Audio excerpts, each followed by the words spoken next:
लो जी साडा अज next topic हैगा ministry of commerce and industries.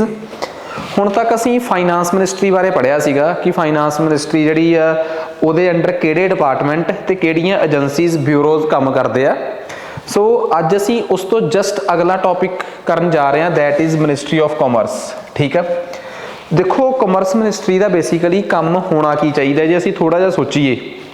व्यापार, ठीक है ना, ट्रेड ते कॉमर्स बेसिकली आ दो चीज़ां है जिहदे नाल इस मिनिस्ट्री ने डील करना है कि किवें साडे देश च इंटरनल ट्रेड, एक्सटर्नल ट्रेड ते कॉमर्स, ठीक है, ये सब कुछ हर चीज़ नाल डील करती है साडी कॉमर्स मिनिस्ट्री। हुण ट्रेड नाल रिलेटेड की हो सकता है, सब तो वड्डी गल हुंदी है कि साडे देश के अंदर तकरीबन जिन्नियां भी स्टेट्स ने, मान लो आ साडे देश दीयां सारियां स्टेट्स ने, इस स्टेट चों इस स्टेट च, इस स्टेट चों इस स्टेट च समान जावे ते एक जगह तो दूजी जगह ते जाके प्रॉपर तरीके नाल विके ते कोई एक स्टेट दूजी स्टेट अगे ऑब्सटैकल रुकावट पैदा ना करे। ये भी काम इसे मिनिस्ट्री दा ही है।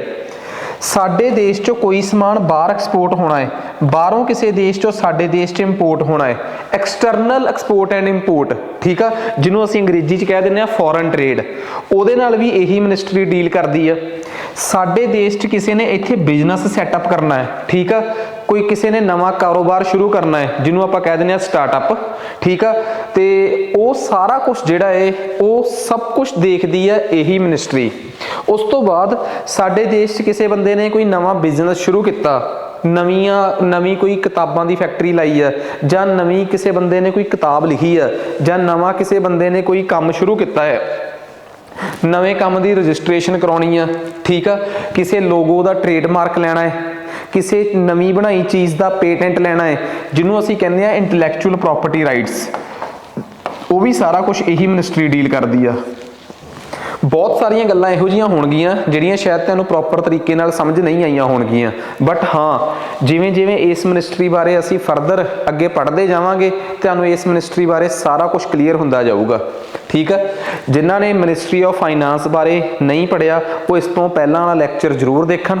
उस तो पहला वाला लैक्चर जिहड़ा है वो हैगा साडा GDP नाल रिलेटेड। साडी स्ट्रैटेजी ये है कोई भी सबजैक्टर खत्म होऊगा उस तो बाद उहदे MCQs होणगे, ठीक है, तो हर एक चीज़ तुहाडे कोल PDF फॉर्मेट दे विच पहुंचदी जाऊगी। सो लैट्स स्टार्ट, अगे चलते हैं आपां। देखो हुण पहली गल, कॉमर्स मिनिस्ट्री है जिहड़ी, इहनूं सांभण वास्ते एक मिनिस्टर हुंदा है जिन्हों असीं मिनिस्टर ऑफ कॉमर्स कहने आ। जो असीं पॉलिटी पढ़ते हैं ना, थोड़ा बहुता पॉलिटी बारे 1 मिनट की गल आ, थोड़ा जिहा समझ लिओ। वैसे जिन्हों ने पॉलिटी पढ़ी हुई है उन्होंने अगले 3 मिनट का लैक्चर बोरिंग लगूगा, दूजियां वास्ते नवीं चीज़ है, जरूर समझ लिओ। असीं जदों भी गल करते हैं ना, साडे देश च मंत्री किन्ने प्रकार के हुंदे आ। पहली गल सब तो वड्डी क्लासीफिकेशन तो यह है कि जां तां मंत्री सेंटर दे विच हुंदा है जिवें मोदी सरकार, ते जां स्टेट दे विच जिहड़ी स्टेट गौरमेंट्स हुंदी उत्थे भी मंत्री हुंदे आ। मैं सेंटर की गल कर लगा, स्टेटां की गल मैं नहीं कर रहा फिलहाल की घड़ी। सेंटर के मंत्री भी 3 प्रकार के हुंदे आ, पहली प्रकार, दूसरी प्रकार ते तीसरी प्रकार। ਜਿਹੜੇ मंत्री टॉप लैवल के हुंदे आ उन्हां नूं कहा जाता है कैबिनेट मिनिस्टर्स। की कहा जाता है? कैबिनेट मिनिस्टर्स, टॉप लैवल के। हुण तुसीं कहोगे किहड़ा मंत्री टॉप लैवल का है, किहड़ा घट टॉप लैवल का है, ये किवें पता लगूगा? पढ़ाई लिखाई तो नहीं। साडे देश जिन्नियां भी मिनिस्ट्रीज ने, जिवें हुण साडी एक मिनिस्ट्री आ मिनिस्ट्री ऑफ स्टैटिस्टिक्स, एक मिनिस्ट्री आ मिनिस्ट्री ऑफ कोऑपरेशन, एक मिनिस्ट्री आ मिनिस्ट्री ऑफ होम अफेयर्स, एक आ मिनिस्ट्री ऑफ डिफेंस, ठीक है, एक आ आयुष मिनिस्ट्री। ਜਿਹੜੀਆਂ मिनिस्ट्रीज टॉप लैवल ਦੀਆਂ ਨੇ ਉਹਨਾਂ ਨੂੰ ਕਿਹਾ ਜਾਂਦਾ ਹੈ कैबिनेट मिनिस्ट्रीज, ਤੇ ਉਹਨਾਂ मिनिस्ट्रीज ਦੇ ਜਿਹੜੇ मिनिस्टर ਨੇ ਉਹਨਾਂ ਨੂੰ कैबिनेट मंत्री। ਜਿਹੜੀਆਂ छोटे लैवल ਦੀਆਂ मिनिस्ट्रीज ਨੇ ਉਹਨਾਂ ਨੂੰ ਕਿਹਾ ਜਾਂਦਾ ਹੈ मिनिस्ट्री ऑफ स्टेट। ਤੁਹਾਡੇ ਚੋਂ ਕਈਆਂ ਦੇ ਦਿਮਾਗ 'ਚ ਇਹ ਗੱਲ ਜਾਊਗੀ ਕਿ मिनिस्ट्री ऑफ स्टेट ਦਾ ਸ਼ਾਇਦ ਮਤਲਬ ਇਹ ਹੁੰਦਾ ਹੈ ਸਟੇਟਸ ਦੇ ਵਿੱਚ ਜਿਹੜੀਆਂ मिनिस्ट्रीज ਨੇ। ਗਲਤ। मिनिस्ट्री ऑफ स्टेट का मतलब हुंदा है सेंटर दे विच छोटे लैवल दीयां मिनिस्ट्रीज, उन्हां दे जिहड़े मंत्री हुंदे आ उन्हां नूं कहा जांदा है मिनिस्टर ऑफ स्टेट्स। अगली गल, जिहड़े कैबिनेट मंत्री, जिवें एक कैबिनेट मिनिस्ट्री आ वड्डी सारी, फाइनांस मिनिस्ट्री एक कैबिनेट मिनिस्ट्री आ, उहदे अंडर जे कोई छोटा मंत्री काम कर रहा है, जे उहदे अंडर कोई छोटा मिनिस्टर काम कर रहा है, उहनूं कहंदे आ deputy ministers. Minister of state ਹੁੰਦੇ ਆ ਕਿਸੇ ਇਹੋ ਜਿਹੇ ਮਿਨਿਸਟਰ ਜਿਹੜੇ ਹੁੰਦੇ ਤਾਂ ਇੰਡੀਪੈਂਡੈਂਟ ਹੀ ਨੇ ਬਟ ਉਹ ਕਿਸੇ ਵੱਡੀ ਮਿਨਿਸਟਰੀ ਨੂੰ ਨਹੀਂ ਸਾਂਭਦੇ। ਡਿਪਟੀ ਮਿਨਿਸਟਰ ਉਹ ਹੁੰਦੇ ਆ ਜਿਹੜੇ ਕਿਸੇ ਵੱਡੇ ਮਿਨਿਸਟਰ ਪ੍ਰਤੀ ਜਵਾਬਦੇਹ ਹੋਣ। ਐਵੇਂ ਦੇ ਕੁੱਲ ਮਿਲਾ ਕੇ ਸਾਡੇ ਦੇਸ਼ 'ਚ 80 ਕੁ ਮਿਨਿਸਟਰ ਹੁੰਦੇ ਆ ਸੈਂਟਰ ਸਰਕਾਰ 'ਚ। ਇਹਨਾਂ ਦੇ ਵਿੱਚੋਂ ਸਿਰਫ 16-17 ਹੀ ਉਹ ਨੇ ਜਿਹੜੇ ਕੈਬਨਿਟ ਮੰਤਰੀ ਨੇ, ਤੇ ਕੈਬਨਿਟ ਮੰਤਰੀ ਉਹ ਨੇ ਜਿਨ੍ਹਾਂ ਦੀਆਂ ਮਿਨਿਸਟਰੀਜ਼ ਕੈਬਨਿਟ ਲੈਵਲ ਦੀਆਂ ਹੈ। 16-17 ਮਿਨਿਸਟਰੀਜ਼ ਹੀ ਨੇ, ਜਿਵੇਂ ਫੋਰਨ ਅਫੇਅਰ ਦੀ ਮਿਨਿਸਟਰੀ ਜਿਹਨੂੰ ਅਸੀਂ ਐਕਸਟਰਨਲ ਅਫੇਅਰ ਕਹਿ ਦਿੰਦੇ ਆ, ਠੀਕ ਆ, home ministry, commerce and trade ministry ਜਿਹਨੂੰ ਆਪਾਂ ਕਹਿ ਦਿੰਦੇ ਆ ministry of commerce and industry, ਇਹ ਵੀ ਇੱਕ ਕੈਬਨਿਟ ਲੈਵਲ ਦੀ ਮਿਨਿਸਟਰੀ ਆ। ਛੋਟੀ ਜੀ ਗੱਲ ਦੱਸਣ ਵਾਸਤੇ ਮੈਨੂੰ ਕਿੰਨੀ ਡਿਟੇਲ 'ਚ ਜਾਣਾ ਪਿਆ, ਬਸ ਇਹ ਗੱਲ ਦੱਸਣੀ ਸੀ ਕਿ ministry of commerce and industry ਜਿਹੜੀ ਆ ਉਹ ਆਪਣੇ ਆਪ 'ਚ ਇੱਕ ਕੈਬਨਿਟ ਲੈਵਲ ਦੀ ਮਿਨਿਸਟਰੀ ਆ। ਮੋਸਟ ਇੰਪੋਰਟੈਂਟ ਗੱਲ, ਇਹਦਾ ਮੰਤਰੀ ਜਿਹੜਾ ਹੈ ਉਹ ਕੈਬਨਿਟ ਮਿਨਿਸਟਰ ਹੋਊਗਾ। ਇਹ ਵੀ ਗੱਲ ਸਮਝ ਆ ਗਈ। ਤੇ ਸਾਡੇ ਦੇਸ਼ 'ਚ ਪਹਿਲੀ ਵਾਰ ਸ਼ਾਮਾ ਪ੍ਰਸਾਦ ਮੁਖਰਜੀ ਇਸ ਮਿਨਿਸਟਰੀ ਦੇ ਮਿਨਿਸਟਰ ਸੀਗੇ, ਜਿਹਨੂੰ ਉਦੋਂ ਨਾਮ ਦਿੱਤਾ ਗਿਆ ਸੀ ਮਿਨਿਸਟਰ ਆਫ ਇੰਡਸਟਰੀਜ਼। ਤੇ ਮੈਂ ਤੁਹਾਨੂੰ ਇੱਕ ਗੱਲ ਦੱਸਦਾ, ਉਹ ਜ਼ਮਾਨਾ ਸੀਗਾ ਜਦੋਂ ਵਿਰੋਧੀਆਂ ਨੂੰ ਵੀ ਬਰਾਬਰ ਦੀ ਇੱਜ਼ਤ ਦਿੱਤੀ ਜਾਂਦੀ ਸੀ। ਕਾਂਗਰਸ ਦੀ ਸਰਕਾਰ ਸੀ ਪਰ ਇਹ ਬੀਜੇਪੀ ਦੇ ਸੀ। ਤੁਸੀਂ ਕਹੋਗੇ ਯਾਰ ਬੀਜੇਪੀ ਤਾਂ 1980 ਦੀ 6 ਅਪ੍ਰੈਲ ਨੂੰ ਬਣੀ ਆ, ਉਸ ਤੋਂ ਪਹਿਲਾਂ ਵੀ ਬੀਜੇਪੀ ਕਿਸੇ ਹੋਰ ਰੂਪ 'ਚ ਇਸ ਦੇਸ਼ 'ਚ ਸੀਗੀ। ਉਹਦਾ ਦਾ ਨਾਮ ਹੁੰਦਾ ਸੀ ਭਾਰਤੀय ਜਨਸੰਘ। ਤਾਂ ਉਸ ਟਾਈਮ ਦੇ ਸੀਗੇ Shyama Prasad Mukherjee, founding father of BJP, ਜਾਂ ਇਹ ਕਹਿ ਸਕਦੇ ਆ ਕਿ ਸ਼ਾਮਾ ਪ੍ਰਸਾਦ ਮੁਖਰਜੀ ਬੀਜੇਪੀ ਜਿਸ ਪਾਰਟੀ 'ਚੋਂ ਨਿਕਲ ਕੇ ਆਈ ਆ ਉਸ ਪਾਰਟੀ ਦੇ ਫਾਊਂਡਿੰਗ ਫਾਦਰ ਸੀਗੇ, ਠੀਕ ਹੈ। ਤਾਂ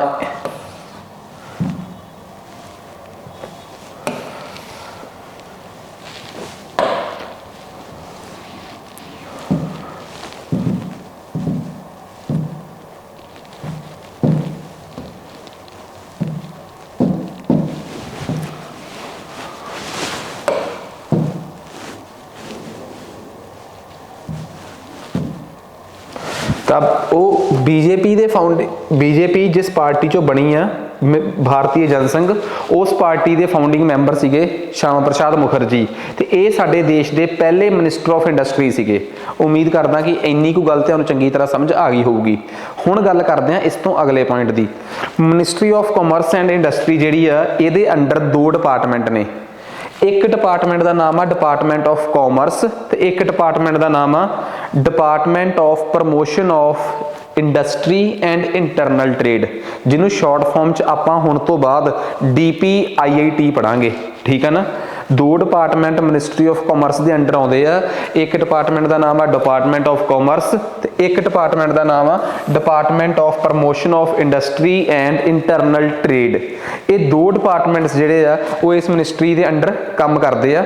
ਸੋ ਸਭ ਤੋਂ ਪਹਿਲਾਂ ਅਸੀਂ ਡਿਪਾਰਟਮੈਂਟ ਆਫ ਕਾਮਰਸ ਬਾਰੇ ਪੜਾਂਗੇ ਕਿ ਡਿਪਾਰਟਮੈਂਟ ਆਫ ਕਾਮਰਸ ਬੇਸਿਕਲੀ ਕਿਸ ਕੰਮ ਆਉਂਦਾ ਹੈ ਜਾਂ ਇਹਦਾ ਕੀ ਬੇਸਿਕਲੀ ਕੰਮ ਆ। ਦੇਖੋ ਹੁਣ ਧਿਆਨ ਨਾਲ ਸਮਝਣ ਦੀ ਕੋਸ਼ਿਸ਼ ਕਰਿਓ। ਅਸੀਂ ਅਕਸਰ ਇੱਕ ਗੱਲ ਦੇਖਦੇ ਹਾਂ, ਸਾਡੇ ਦੇਸ਼ ਵਾਲੇ ਬਾਹਰ ਐਕਸਪੋਰਟ ਕਰਦੇ ਆ, ਬਾਹਰੋਂ ਸਾਡੇ ਦੇਸ਼ 'ਚ ਸਮਾਨ ਇੰਪੋਰਟ ਹੁੰਦਾ ਹੈ। ਇਹਨੂੰ ਕਿਹਾ ਜਾਂਦਾ ਹੈ ਫੋਰਨ ਟ੍ਰੇਡ। ਕੀ ਕਿਹਾ ਜਾਂਦਾ ਹੈ? Foreign trade. ਬਾਹਰਲੇ ਦੇਸ਼ਾਂ ਨਾਲ ਸਾਡਾ ਵਪਾਰ, ਇਹਨੂੰ ਲੈ ਕੇ ਇੱਕ ਪ੍ਰੋਪਰ ਪਾਲਿਸੀ ਬਣਦੀ ਆ, ਫੋਰਨ ਟ੍ਰੇਡ ਪਾਲਿਸੀ। ਤੁਸੀਂ ਕਹੋਗੇ ਪਾਲਿਸੀ ਕਿਉਂ ਬਣਦੀ ਆ? ਭਈ ਪਾਲਿਸੀ ਇਸ ਕਰਕੇ ਬਣਦੀ ਆ ਕਿ ਅਸੀਂ ਕਿਹੜੇ ਦੇਸ਼ ਨਾਲ ਜ਼ਿਆਦਾ ਐਕਸਪੋਰਟ ਇੰਪੋਰਟ ਕਰਨਾ ਹੈ, ਕਿਹਦੇ ਨਾਲ ਅਸੀਂ ਕਿਹੜੀ ਚੀਜ਼ ਘਟਾਉਣੀ ਆ ਵਧਾਉਣੀ ਆ। ਜੇ ਕੋਈ ਦੇਸ਼ ਸਾਡੇ ਤੇ ਬੰਦਿਸ਼ਾਂ ਲਾਊਗਾ ਕਿ ਅਸੀਂ ਉਹਨਾਂ ਦੇ ਦੇਸ਼ 'ਚ ਆਹ ਚੀਜ਼ ਨਹੀਂ ਵੇਚ ਸਕਦੇ, ਫਿਰ ਅਸੀਂ ਵੀ ਉਹਨਾਂ ਤੇ ਲਾਵਾਂਗੇ। ਜੇ ਕਿਸੇ ਦੇਸ਼ ਨੇ ਦੁਨੀਆ 'ਚ ਬੇਤੁਕਾ ਪੰਗਾ ਲੈ ਲਿਆ, ਜਿਵੇਂ ਰਸ਼ੀਆ, ਕੀ ਪਤਾ ਅਸੀਂ ਰਸ਼ੀਆ ਤੇ ਸੈਂਕਸ਼ਨਸ ਲਾਉਣੇ ਹੋਣ, ਆਪਣੀਆਂ ਚੀਜ਼ਾਂ ਉੱਥੇ ਨਾ ਭੇਜਣੀਆਂ ਹੋਣ ਕਿਉਂਕਿ ਸਾਰੀ ਦੁਨੀਆ ਤੇ ਰੋਕਤੀ, ਤਾਂ ਸਾਡੀ ਇੱਕ ਫੋਰਨ ਟ੍ਰੇਡ ਪਾਲਿਸੀ ਹੁੰਦੀ ਹੈ। ਤਾਂ ਜਿਹੜੀ ਸਾਡੀ ਫੋਰਨ ਟ੍ਰੇਡ ਪਾਲਿਸੀ ਹੈ ਨਾ, ਪਹਿਲੀ ਗੱਲ ਮੋਸਟ ਇੰਪੋਰਟੈਂਟ ਆ, foreign trade policy ministry of commerce ਤਿਆਰ ਕਰਦੀ ਹੈ। ਪੇਪਰ 'ਚ ਸਵਾਲ ਆਉਂਦਾ ਹੁੰਦਾ ਕਿ ਕਿਸ ਮਿਨਿਸਟਰੀ ਕੋਲ ਪਾਵਰ ਆ ਫੋਰਨ ਟ੍ਰੇਡ ਨੂੰ ਰੈਗੂਲੇਟ ਕਰਨ ਦੀ ਜਾਂ ਉਹਨੂੰ ਪਾਲਿਸੀ ਬਣਾਉਣ ਦੀ, ਉਹਦੇ ਨਾਲ ਰਿਲੇਟਡ।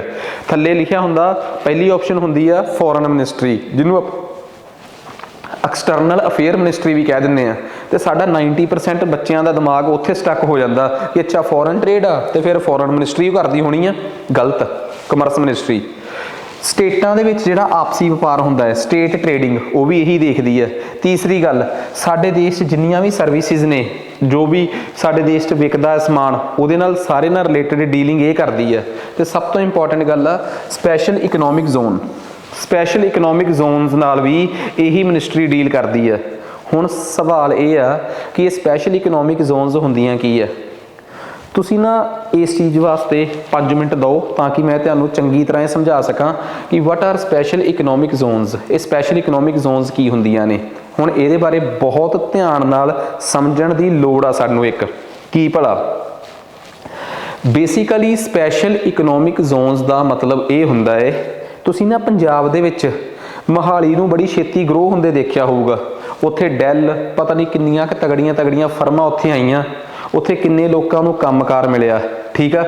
ਤੇ ਸਰਵਿਸ ਸੈਕਟਰ ਉੱਥੇ ਬਹੁਤ ਜਲਦੀ ਗਰੋ ਕੀਤਾ। ਇਟ ਮੀਨਸ ਪੰਜਾਬ ਸਰਕਾਰ ਨੇ ਮੋਹਾਲੀ ਵਾਸਤੇ ਕੁਝ ਇਨਸੈਂਟਿਵ ਦਿੱਤੇ ਹੋਣਗੇ ਕਿ ਜਿਹੜਾ ਬੰਦਾ ਇੱਥੇ ਆਪਣੀ ਕਮਰਸ ਇੰਡਸਟਰੀ ਲਾਊਗਾ ਉੱਥੇ ਟੈਕਸ ਫ੍ਰੀ ਲੈਂਡ ਦਿੱਤੀ ਹੋਊਗੀ ਜਾਂ ਬਹੁਤ ਘੱਟ ਰੇਟ ਤੇ ਸਰਕਾਰ ਨੇ ਬਹੁਤ ਪ੍ਰਕਾਰ ਦੇ ਜਿਹੜੇ ਟੈਕਸ ਨੇ ਉਹ ਮਾਫ ਕੀਤੇ ਹੋਣਗੇ।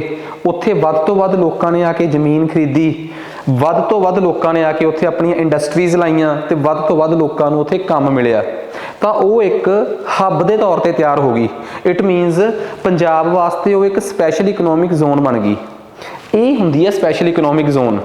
ਵੈਸੇ ਜ਼ਿਆਦਾਤਰ ਸਟੇਟਾਂ ਜਿਨ੍ਹਾਂ ਨੂੰ ਸਮੁੰਦਰਾਂ ਦੇ ਕੰਢੇ ਲੱਗਦੇ ਆ ਉਹ ਬਹੁਤ ਸਪੈਸ਼ਲ ਇਕਨੋਮਿਕ ਜ਼ੋਨ ਬਣਾਉਂਦੀਆਂ। ਉਹ ਸਮੁੰਦਰ ਦੇ ਕੰਢੇ ਤੇ ਕਿਸੇ ਸ਼ਹਿਰ ਨੂੰ ਐਵੇਂ ਡਿਵੈਲਪ ਕਰਦੇ ਆ ਕਿ ਉੱਥੇ ਬਹੁਤ ਘੱਟ ਟੈਕਸ ਹੋਣ ਤਾਂ ਕਿ ਵੱਧ ਤੋਂ ਵੱਧ ਉੱਥੇ ਵਪਾਰ ਕੀਤਾ ਜਾ ਸਕੇ, ਬਾਹਰੋਂ ਵੀ ਉੱਥੇ ਚੀਜ਼ਾਂ ਇੰਪੋਰਟ ਕੀਤੀਆਂ ਜਾਣ, ਉੱਥੋਂ ਬਾਹਰ ਚੀਜ਼ਾਂ ਐਕਸਪੋਰਟ ਕਰ ਦਿੱਤੀਆਂ ਜਾਣ। ਤਾਂ ਇਹ ਇੱਕ ਬਹੁਤ ਵਧੀਆ ਸਟ੍ਰੈਟਜੀ ਹੁੰਦੀ ਹੈ। ਜਿਹੜੀਆਂ ਸਾਡੀਆਂ ਸਟੇਟਸ ਸਮੁੰਦਰਾਂ ਨਾਲ ਲੱਗਦੀਆਂ ਨਾ, ਜਿਹਨੂੰ ਆਪਾਂ ਕਹਿ ਦਿੰਦੇ ਹਾਂ ਇੰਗਲਿਸ਼ 'ਚ ਲਿਟੋਰਲ ਸਟੇਟਸ, ਉਹ ਸਟੇਟਸ ਬਹੁਤ ਜ਼ਿਆਦੀਆਂ ਸਪੈਸ਼ਲ ਇਕਨੋਮਿਕ ਜ਼ੋਨ ਬਣਾਉਂਦੀਆਂ। ਉੱਪਰੋਂ ਸੈਂਟਰ ਸਰਕਾਰ ਵੀ ਸਪੋਰਟ ਕਰਦੀ ਹੈ। ਸੈਂਟਰ ਸਰਕਾਰ ਨੇ ਪਹਿਲੀ ਵਾਰ 1965 ਦੇ ਅਰਾਊਂਡ ਕਾਂਡਲਾ ਨੂੰ, ਗੁਜਰਾਤ ਦੇ ਕਾਂਡਲਾ ਨੂੰ ਸਪੈਸ਼ਲ ਇਕਨੋਮਿਕ ਜ਼ੋਨ ਦੇ ਤੌਰ ਤੇ ਉਹ ਪ੍ਰਮੋਟ ਕੀਤਾ ਸੀਗਾ ਜਾਂ ਡਿਵੈਲਪ ਕੀਤਾ ਸੀ ਆਪਾਂ ਕਹਿ ਸਕਦੇ ਹਾਂ। 2005 ਚ ਭਾਰਤ ਸਰਕਾਰ ਨੇ ਫਿਰ ਇੱਕ ਐਕਟ ਹੀ ਬਣਾਤਾ, ਸਪੈਸ਼ਲ ਇਕਨੋਮਿਕ ਜ਼ੋਨ ਐਕਟ 2005, ਕਿ ਜਿਹੜੀ ਸਟੇਟ ਆਪਣੀ ਸਪੈਸ਼ਲ ਇਕਨੋਮਿਕ ਜ਼ੋਨ ਬਣਾਊਗੀ ਉਹਦੇ ਵਾਸਤੇ ਫਲਾਣੀ ਫੈਸਿਲਿਟੀ ਦਿੱਤੀ ਜਾਊਗੀ ਤੇ ਉਹ ਫੈਸਿਲਿਟੀ ਇਸ ਐਕਟ 'ਚ ਆ।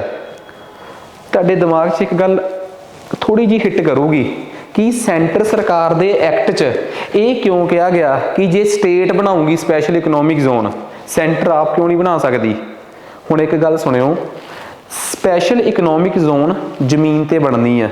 ਕਿਸੇ ਜ਼ਮੀਨ ਦਾ ਕੋਈ ਏਰੀਆ ਕਿਸੇ ਇੰਡਸਟਰੀ ਨੂੰ ਹੱਬ ਦੇ ਤੌਰ ਤੇ ਡਿਵੈਲਪ ਕਰਨ ਵਾਸਤੇ ਦਿੱਤਾ ਜਾਊਗਾ। ਤੇ ਤੁਹਾਨੂੰ ਸਭ ਨੂੰ ਪਤਾ ਹੈ ਕਿ ਸਾਡੇ ਦੇਸ਼ ਦੇ ਵਿੱਚ ਜਿਹੜੀ ਲੈਂਡ ਆ ਨਾ, land is a state subject. ਜ਼ਮੀਨ ਨਾਲ ਸੰਬੰਧਿਤ ਕੋਈ ਵੀ ਕਾਨੂੰਨ ਕੇਂਦਰ ਸਰਕਾਰ ਨਹੀਂ ਬਣਾਉਂਦੀ, ਸਟੇਟ ਗਵਰਨਮੈਂਟਸ ਬਣਾਉਂਦੀਆਂ। ਲੈਂਡ ਸਟੇਟ ਸਬਜੈਕਟ ਹੋਣ ਕਰਕੇ ਬੇਸ਼ੱਕ special economic zone act centre ਨੇ ਪਾਸ ਕੀਤਾ, ਪਰ ਉੱਥੇ ਸਪੈਸ਼ਲ ਇਕਨੋਮਿਕ ਜ਼ੋਨ ਉਦੋਂ ਤੱਕ ਨਹੀਂ ਬਣ ਸਕਦੀ ਜਦੋਂ ਤੱਕ ਸਟੇਟ ਪਰਮਿਸ਼ਨ ਨਹੀਂ ਦੇਊਗੀ।